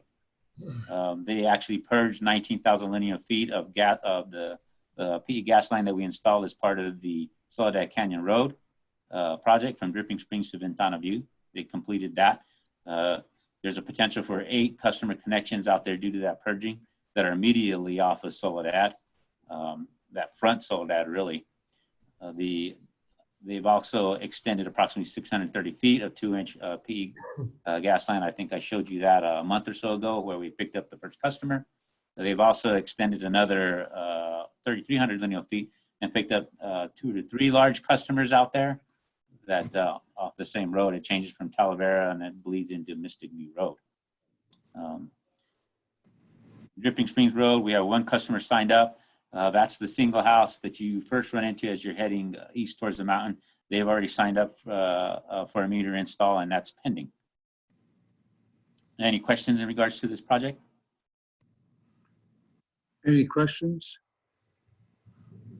Thank you very much. I appreciate it. Thank you.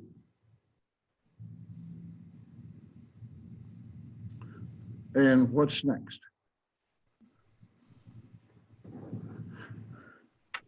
Board resolutions, Mr. Chairman.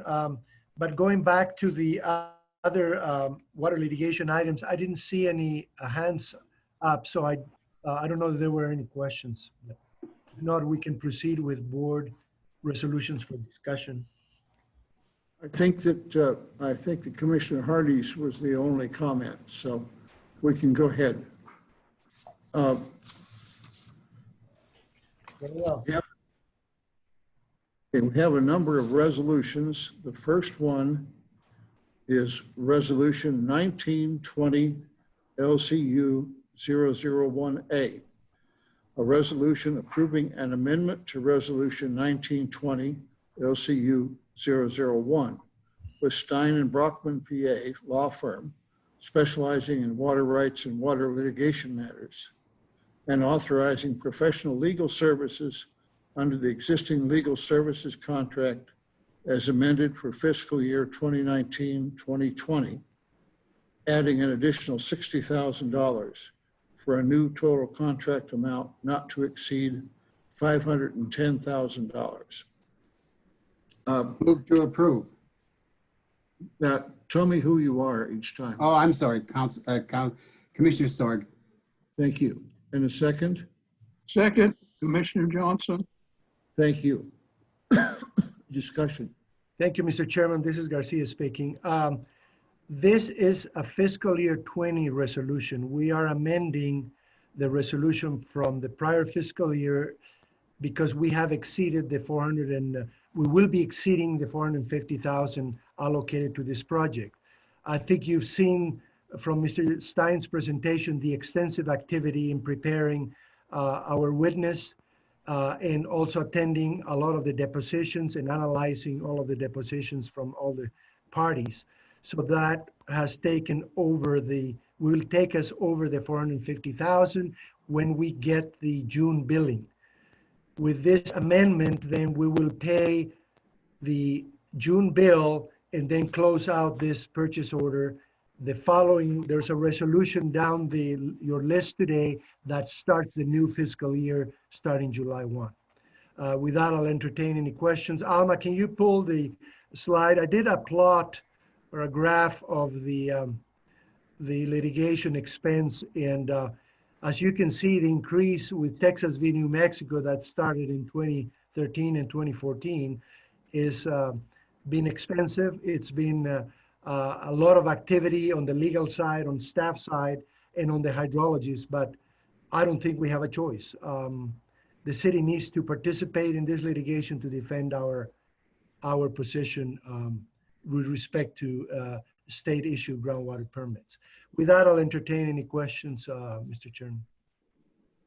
Okay, questions? Seeing none. Commissioner Johnson?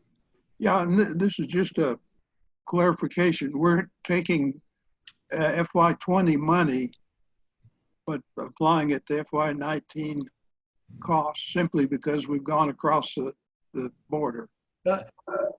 Mr. Chairman, Commissioner Johnson, no, what we did is we are adding 60,000 to the prior approval of 1920, that's fiscal year 20, so that we can pay the bills for the month of June, that coming July. They should be coming probably this coming week. And if this had happened a month or so ago, we wouldn't be going across the fiscal year. So that's the reason for this. If we had exceeded before, we still would have to come to you for Right. increasing the amount. Yeah, but I'm bringing it today separate from the fiscal year 21. And I believe Commissioner Hardy's question via email was, it is confusing because we have two resolutions. One is adding 60,000 to fiscal year 20. And then once we pay the June bill, that year is closed. Then we have a new allocation for the billing of July, August, September, and so on. Okay. I think I understand. Thank you. Anything else? Ready for a vote? Can you unmute everybody? Commissioner Archuleta. Aye. Commissioner Bencomo. Yes. Commissioner Carmichael. Yes. Commissioner Hardy.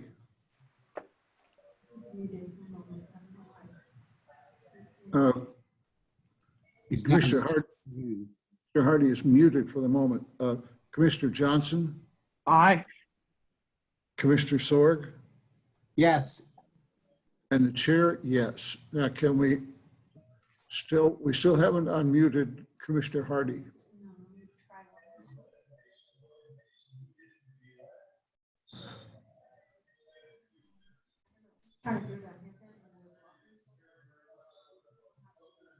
Okay, Commissioner Hardy, hold your fingers still and we'll let Alma fix this.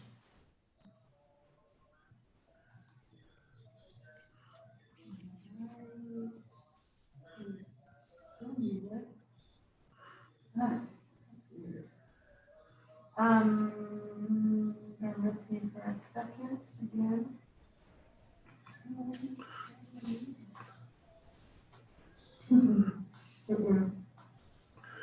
I can't get him unmuted. Commissioner Hardy, if you can nod your head, we can take that as assent. Okay, he is nodding his head and we'll work on unmuting his microphone as we go forward. Okay. The next resolution is Resolution 1920 LCU 002A, a resolution approving the amendment and first 1 year of 3 one-year extensions to the sole source, indefinite quantity, indefinite cost professional services agreement between the City of Las Cruces and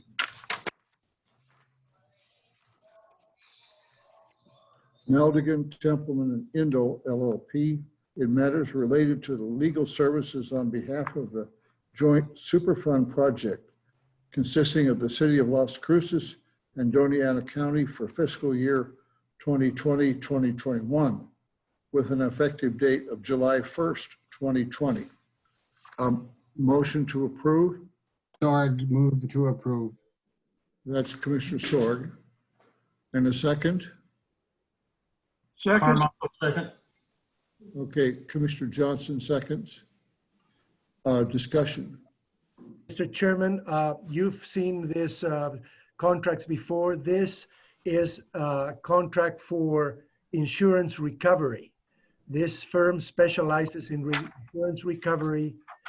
This is the firm that brought travelers and USFNG with all policies to pay for the defense of the Greeks Walnut through the Martin Law Firm.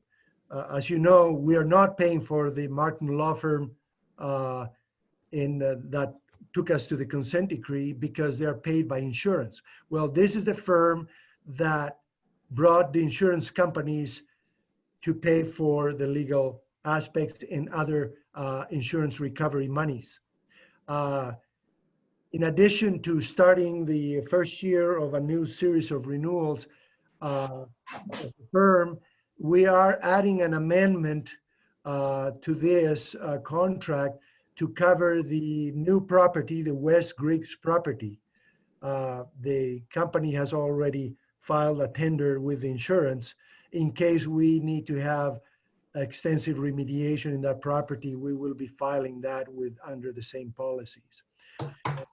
So Maldigan and Templeman, the payment for this is in the Greeks Walnut Fund from insurance recoveries from the various policies of the city and county prior to the time that there was pollution exclusion.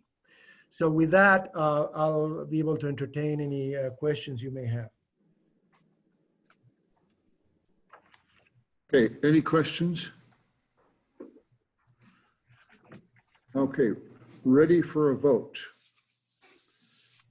We noticed that Vice Chair Archuleta is not in his chair, so we will skip him for the moment. There he's coming. Commissioner Bencomo, Yes. Commissioner Carmichael, Yes. Commissioner Hardy. Yes, can you hear me now? Yes, we can. Okay, Thank you. good. Alma got me back partly connected. Thank you. Commissioner Johnson, Aye. Commissioner Sorg. Yes. Okay, now back to Commissioner Archuleta. Aye. Thank you. And the chair, yes.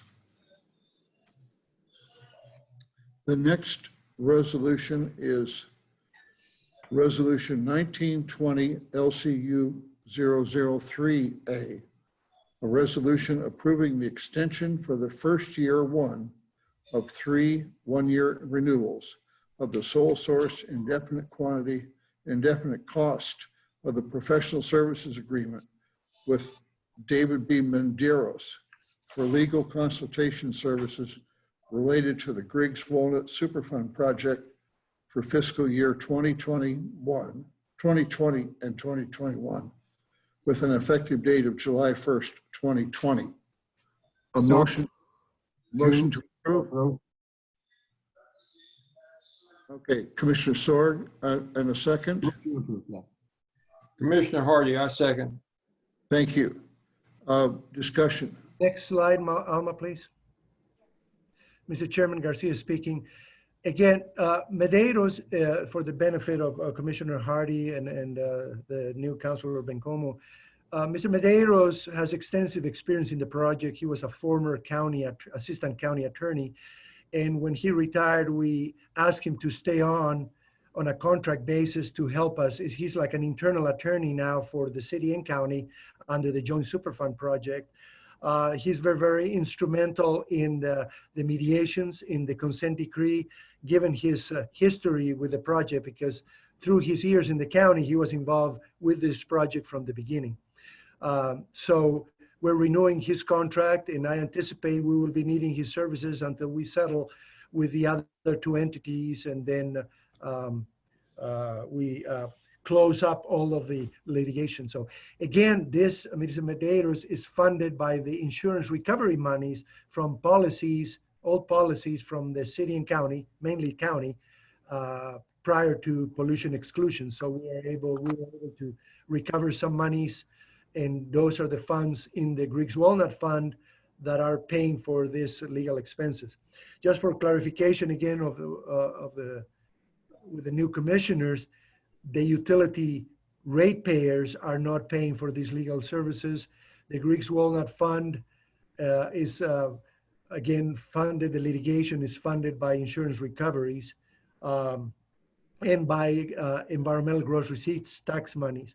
The utility is mainly the manager and operator of the cleanup system, but there is no component of the cost of Griggs Walnut onto any of the water or wastewater utilities.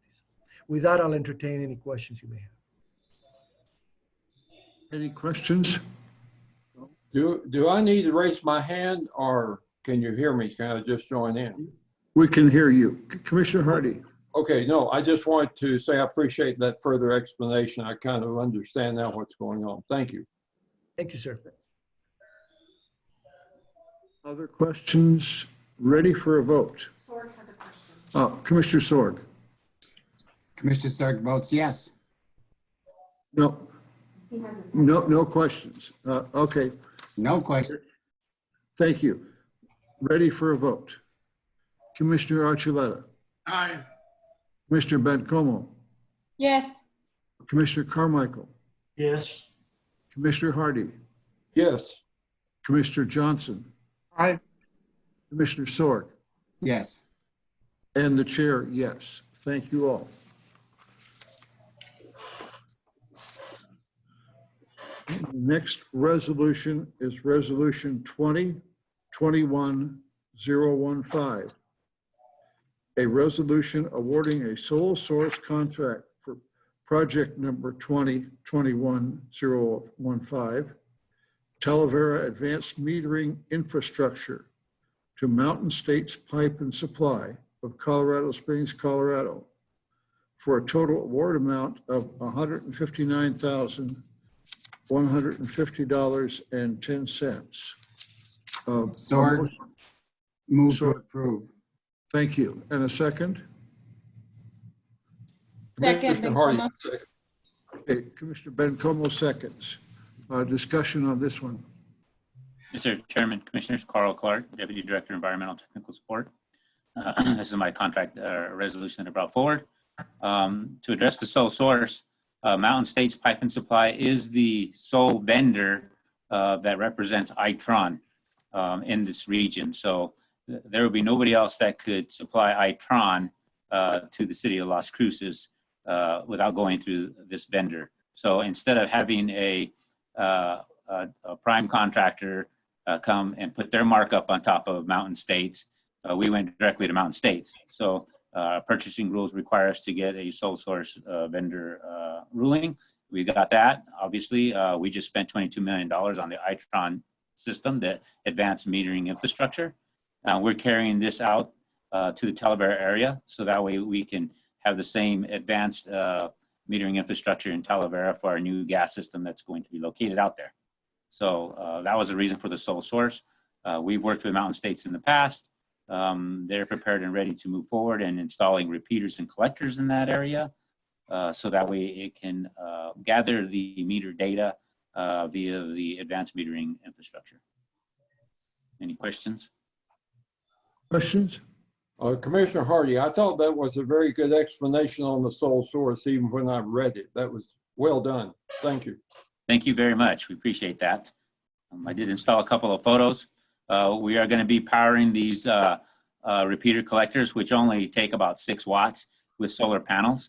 And so it was much cheaper to do the solar panels than to try and have El Paso Electric come in and bring all their underground lines and all the metering fees and everything else that we would have to pay. So we're going to use these solar power units, and hopefully they will be successful. We believe they will, and we're going to move forward.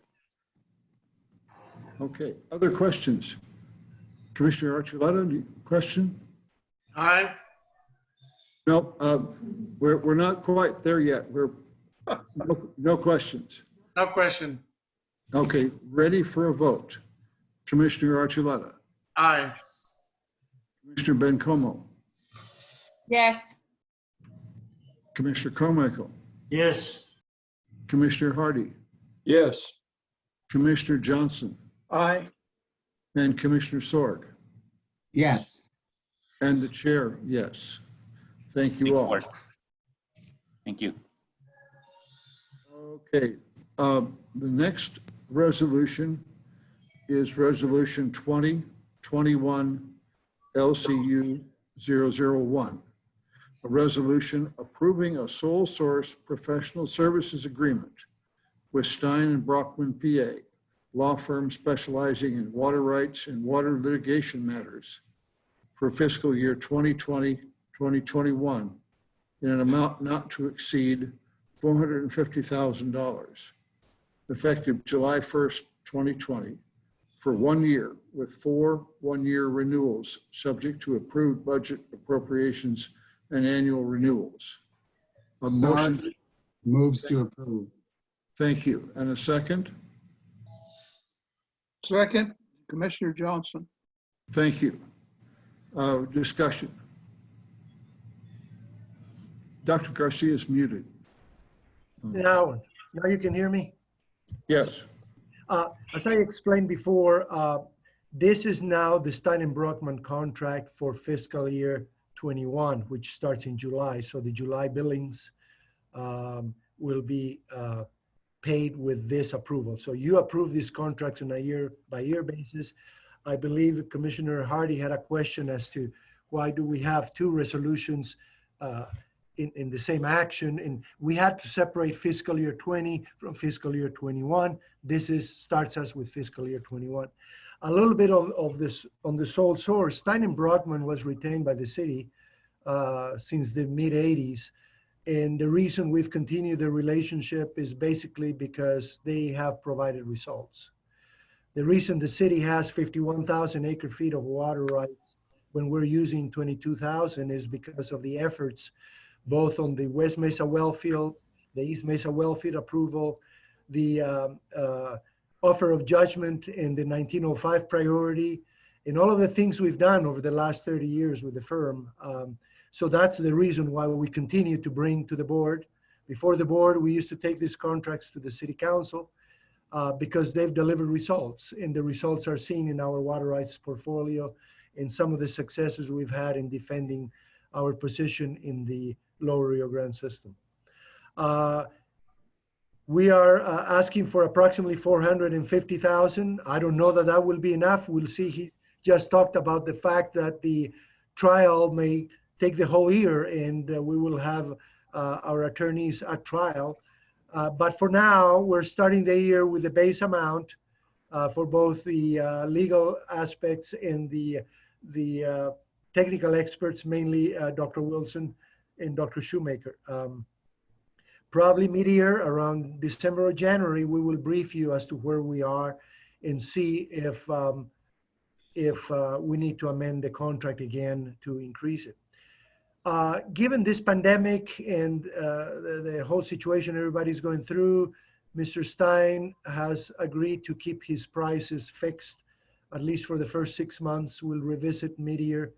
He has some increased costs, but he understands that maybe some utility revenues will be impacted, and so he'd agreed to keep his costs the same for the first 6 months of this fiscal year. With that, I'll entertain any questions.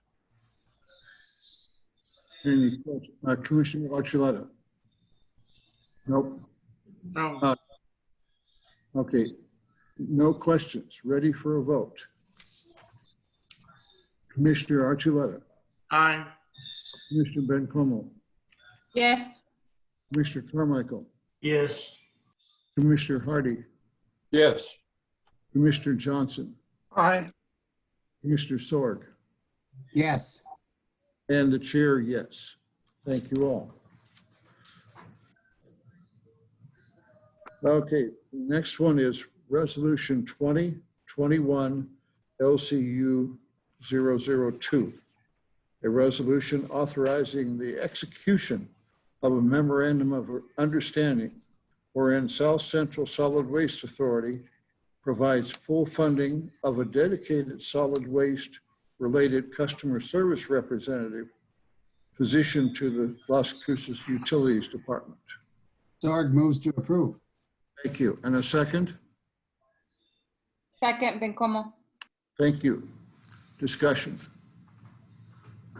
Commissioners, Delilah Walsh again, Assistant Director. You weren't rid of me yet. This resolution gives authority for us to enter into an MOU with South Central Solid Waste Authority in order for them to fully fund one full-time position of customer service rep at Customer Central within LCU. In addition to this action, we've also reclassed a position to create another customer service rep position for Customer Central within our LCU budget. So we'll be combining, we'll have two new positions that are CSRs, and they will handle a one-stop or one number call for all solid waste collections, which we do. We drive the trucks and we pick up the brown trash cans. The landfill, which is managed by South Central Solid Waste Authority, and recycling, which is a partnership between South Central and Freedman Recycling. So we pick up the brown cans and Freedman picks up the blue cans. Because those three partnerships exist, we have had some consternation with customers having to call different lines in order to get their questions answered.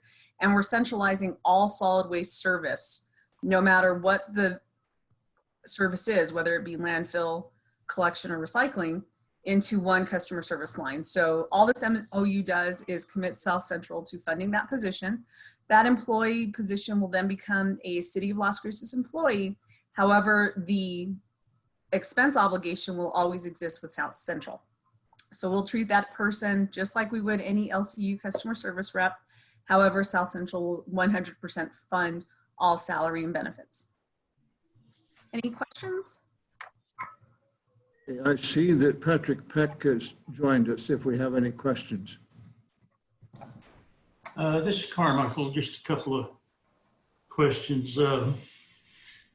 since this deals with recycling, I assume that customer, that telephone number that's all inclusive will be used to answer all recycling questions like what to recycle and they missed my pickup and that sort of thing. And how will they be trained? Mr. Chairman, Commissioner Carmichael, that's an excellent question. We'll actually be doing cross-training between South Central, LCU, and Freedman. So every FAQ that they have available and what they use for their current customer service reps, we will cross-train these two new positions so they can answer the gamut. Great, thank you. Thank you. Commissioner Johnson now. Yeah, I think you may have answered my question. The same thing is, we're not going to have to say, okay, this other person will have to answer that question. I'll answer this question, but they're both knowledgeable in both areas and either one can answer. Yes, sir, absolutely. Mr. Chair, Commissioner Johnson, absolutely. That is the ultimate goal. Thank you. Anything else? Ready for a vote on this one? Commissioner Archuleta, Aye. Mr. Bencomo, Yes. Commissioner Carmichael, Yes. Commissioner Hardy, Yes. Commissioner Johnson, Aye. and Commissioner Sword. Yes. And the chair, yes. Thank you. Next one is Resolution 2021 LCU 003, a resolution approving funding for professional legal services under the existing assigned contract approved in City Council Resolution 20-101 with Stevens Law LLC for 1-year term, specializing in matters before the New Mexico Public Regulation Commission involving El Paso Electric related regulatory matters, and for the alternative energy matters, including but not limited to power purchase agreements requiring expertise in the field of utility regulatory law, and authorizing a purchase order in an estimated amount up to $160,000. Sword moves to approve. Thank you. And a second? Second. Archuleta. Okay, Archuleta seconds. Discussion. Chairman and Commissioners, this is Jose Provencio, Director for Business Services. Resolution, Resolution 2021 LCU 003 is the resolution requesting funding of up to $160,000 for Stevens Law Firm. Anastasia Stevens has represented the city and its position with issues before the New Mexico Public Regulatory Commission for the past several years to a high degree of competency. Recently, El Paso Electric has filed numerous filings for decisions and ultimate actions from the commission. I have listed 4 what I would consider very pertinent cases that are in the queue to be heard before the commission, or just within the next month or two to be adjudicated and for a decision to be rendered by the commission. The more near-term hearing that will be heard by the commission next month will be EPE's application for a certificate of convenience and necessity to construct, own, and operate a new generating unit at their Newman Generation Station. There is considerable ambiguity in terms of how El Paso Electric is going to either consider or retire their existing generating units that have reached the end of life. However, not addressing what they're going to do with that. This is an important filing that we have to represent our concern and our position in front of the commission. Following that would be the filing that EPE filed last year involving the amended, their amended Renewable Energy Act plan and transition for the Renewable Energy Act. That will probably be heard towards the latter part of the year. And also, this concerns as to how El Paso Electric's bringing in renewable powers comply with the energy requirement portfolio that they're mandated to meet. Of course, the one recently that has been completed and are waiting for a final decision from the commission is the approval for long-term purchase power agreements that they filed. This was an interesting filing because all three of the long-term purchase power agreements that they filed involved photovoltaic energy or photovoltaic generation. Two of the projects were fairly straightforward, but one was very unique. I hadn't seen that in terms of the technology, but it was a combination of photovoltaic generation and battery storage. So that was the final order from the commission on that regard. And of course, the one that's at the very top is their anticipated filing for the general rate increase for retail rates. There's a lot on the plate here to review, and there's a significant number of issues that have to be resolved to make sure that what's included in their filing and what's ultimately included in your electric rates is just and reasonable. So those are the key points the key filings that are on the table for discussion and our intervention status before the commission, representing not only the utility department, but the citizens of the city of Las Cruces. And just to wrap up, the $160,000 funding request, that's the utilities department's portion to pay for Anastasia's, Stephen's law firm expenses. So I'll stand by for any questions you may have. Mr. Sword. Well, I at first I was found it a little peculiar that we were taking this up in the Utilities Commission, but seeing that the money is coming from the utilities, that understands it. So that's why I put my hand down right away. Okay, thank you. Other comments or questions? Seeing none, ready for a vote. Commissioner Archuleta. Aye. Commissioner Bencomo. Yes. Commissioner Carmichael. Yes.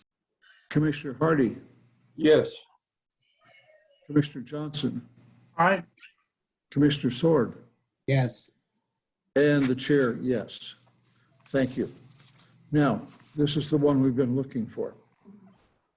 Resolution 2021 LCU 004. A resolution authorizing funding for professional legal services under the existing assigned contract approved in Utilities Resolution 13-14033 with McCarter and English LLP, specializing in the energy and natural gas industry, and authorizing a purchase order in an estimated amount of up to $25,000 for fiscal year 2020-2021, effective July 1st, 2020. Sorry, move to approve. Thank you. And the second? Second, Bencomo. Thank you. Discussion. Yes, Mr. Chairman and Commissioners, good afternoon. This is Mario Puentes, Gas Business Analyst for the record. So the purpose of this resolution is to authorize funding for professional legal services with a specialty in the energy and natural gas industry under the existing contract with the McCarter English law firm. Now, the law firm has represented the city individually or as a member of the El Paso Municipal Customer Group for over 25 years. The group is made up of 9 customers on the El Paso natural gas pipeline and are similar in size or smaller than Las Cruces. For group work, the cost for legal services is allocated to each member, of which the city pays about 27% or $145 per hour based on the group's rate of $535 per hour. For exclusive city-related work, the hourly rate is $495 per hour. Now, this pooling of legal resources has proven effective and efficient and is a main element to justify a sole source provider of legal services related to this industry. The firm represents the city on its contractual relationships with natural gas suppliers and with its natural gas transportation provider, which is El Paso Natural Gas Company. The firm also represents the city on matters before the Federal Energy Regulatory Commission, or FERC, predominantly as it relates to the El Paso Natural Gas Company, as the gas company is regulated by the FERC. Now, for the benefit of the newest commissioners, the city buys its gas from the San Juan and Permian basins and is delivered to the city by the El Paso Natural Gas Pipeline. The San Juan Basin is located up there in the Four Corners area, whereas the Permian Basin is encompassed by the eastern New Mexico and West Texas. Now, the pipeline has two main lines, a northern trunk and a southern trunk, kind of similar to the way Interstate 10 and Interstate 40 run east to west from Texas to California. Next week, I believe there's a tour scheduled with some of the commissioners. So if there are questions that are not answered today, maybe they can be answered. I believe it's next Tuesday.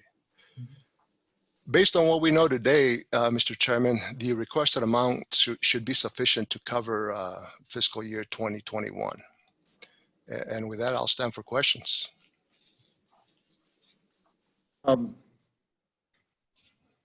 Commissioner Sorg had a question.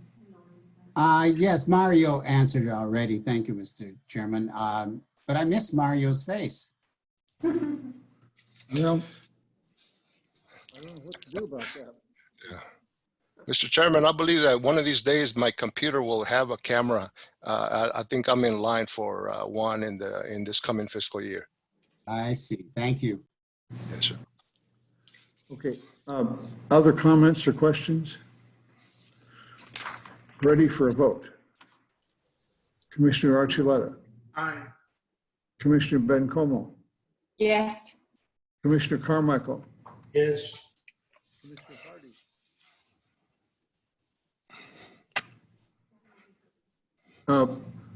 Commissioner Hardy. Yes. Thank you. Commissioner Johnson. Aye. And Commissioner Sorg. Yes. And the chair, yes. That concludes the resolutions. The next item is old business. Yes, Mr. Chairman, Garcia speaking. Just a reminder that for the new commissioners, we have a tour scheduled tomorrow and a follow-up on Tuesday. Tomorrow, we will visit some water facilities, the East Mesa Water Reclamation Plant, our green compost operation at the closed landfill. We may visit, drive by the pre-65 landfill that you were briefed on today. And hopefully we will have time to stop by the Greeks Walnut plant on the way back.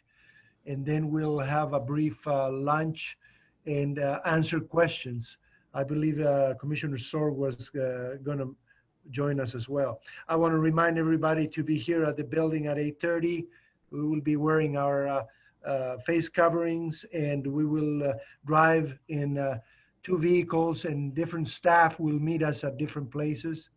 I'll drive one vehicle, and Ms. Whitmer will be driving the other vehicle. And again, we rather leave early. We'll have some coffee, but it's going to be a hot day, so dress appropriately and bring good shoes to work, to walk around a little bit. And then we should be done by noon hour, where we will have lunch again, and we will answer questions that you may have. I know that Commissioner Hardy was interested in additional questions probably on the Greeks Walnut. And I know Councilor Bencomo has some questions on development here in the industrial park nearby, so we can answer some of those questions for them. And that's all I have for all business from staff, Mr. Chairman. Thank you. And the next item is new business. Sorg has a question. Commissioner Sorg, you had a question? Not a question. I just said, I have another meeting tomorrow morning. So rather than trying to sandwich everything together, I'm just gonna have to pass tomorrow. But I will go on Tuesday next week. Okay, very well. That's fine, sir. Okay, new business. I'm going to invite Rhonda Diaz, our Water Conservation Coordinator, to give you an update on our new demonstration garden. Hi, good afternoon, Mr. Chairman, Commissioners. Rhonda Diaz, Water Conservation Program Coordinator. I just wanted to give you an update on a project that we recently were able to do. Since 2015, the demonstration garden here at the Utilities Administration Building on the west end of the building hasn't been upgraded. We replaced a plant here or there and made sure irrigation is good, but we had the opportunity recently to really do a good thorough upgrade. And that the demo garden has really been a wonderful tool for not only the water conservation program, but the community and of course the city associates that are right here in the building. So we removed about 70 plants, and I know that seems so extreme. However, there was a lot of plant material that had overgrown its space. It was impeding walkways. We kind of cringed every time we had somebody in the garden because the yuccas had grown to eye-poking heights, and we were really, you know, scared that somebody was going to walk into it. So we removed about 70 plants. We also removed a Bermuda turf plot that was 530 square feet. It was quite large. We planted 130 trees, I'm sorry, trees and shrubs, 130 trees and shrubs. And we replanted the 530 square feet turf plot that we removed with buffalo grass, plugs, and seed. And if you know anything about buffalo grass, it's a very low water use turf, low maintenance, very drought resistant. And so I'm really looking forward to that area growing in so that it can be used as a demonstration for an alternative variety for turf here in our community. We included 4 new trees in our ponding area in this upgrade of the demonstration garden. Hopefully using that expansion to include it in the demonstration garden. I don't know if you noticed when you drove in, but we removed our little sickly willow tree that had been here for a very, very long time, but was also very, very infested with boars. So we removed 1 and we planted 4, which I think is a really good ratio. Included in the upgrade, we made sure that every plant had efficient irrigation on it, not overwatering. We also went around and plugged all the drip emitters, the little spaghetti tubing, so that we're not putting water out on a plant that no longer exists. We are still working on a couple of things in the demonstration garden. We will install new plant identification stakes. These will include the common name of the plant and the botanical name. It'll also coincide with the demonstration garden book that we also have available. Both, it's currently online and in hard copy. It's used as a self-tour guide with a lot of information for the plant material that's there. So we're also redoing the demonstration garden book to account for all the new plant material that we have out there. We are also upgrading the irrigation in the pond area. We'll be expanding that area to cover the pond with overhead irrigation, and use different types of overhead irrigation, which are sprinklers, as to show efficiency and coverage. And also having the opportunity to use the ponding area to plant larger trees. And in listening to our conversations today, larger trees create larger tree canopies, and that's what we really want within our community. And so once this is all done, looking at maybe the end of July, mid-August, only if the temperatures aren't 105 degrees, I would love to provide Mr. Chairman and commissioners a tour of the garden. And I think you'll really be impressed by that. Well, thank you for your time. Mr. Chairman, Thank you. Go ahead. could we ask somebody to stop sharing the screen so that we can see everybody? Ah, thank you.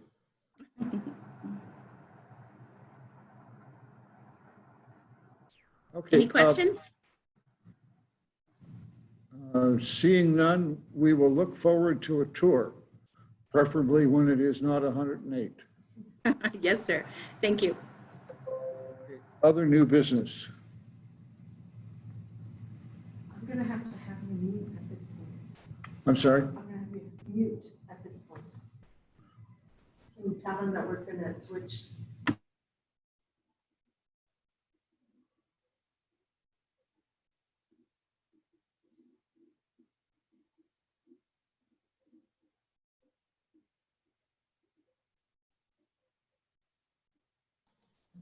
We are leaderless. The chairman, Alma has an announcement and, Okay. okay. Thank you. Your speaker as well. Let me help Chair Little.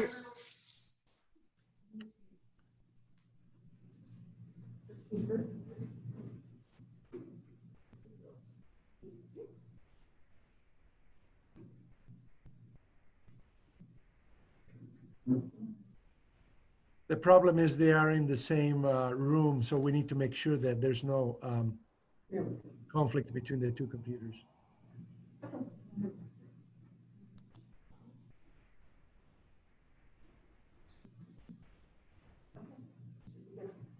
You just have to mute it and lower the volume. Yes, we did it. I just had to get into his system. Thank you. Alma Ruiz, Senior Office Manager for the Utilities Department.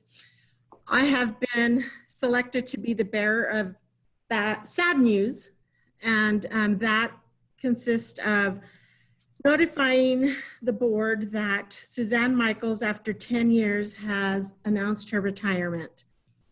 And so she is going to enjoy her retirement up in the state of Washington, where her husband lives, and will commute back to El Paso to visit her father every now and then. But we really wanted to appreciate and give our thanks to Suzanne for the great public outreach that she has provided for the Utilities Department over the years.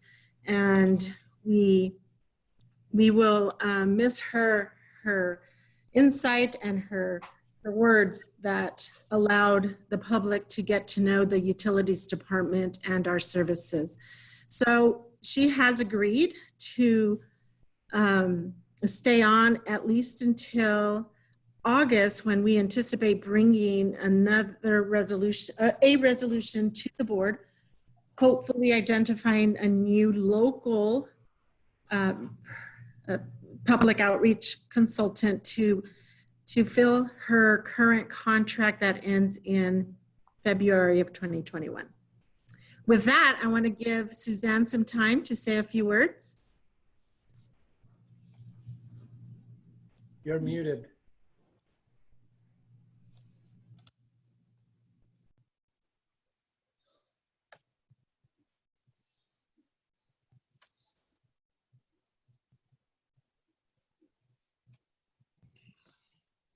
Okay, now I think you can hear me.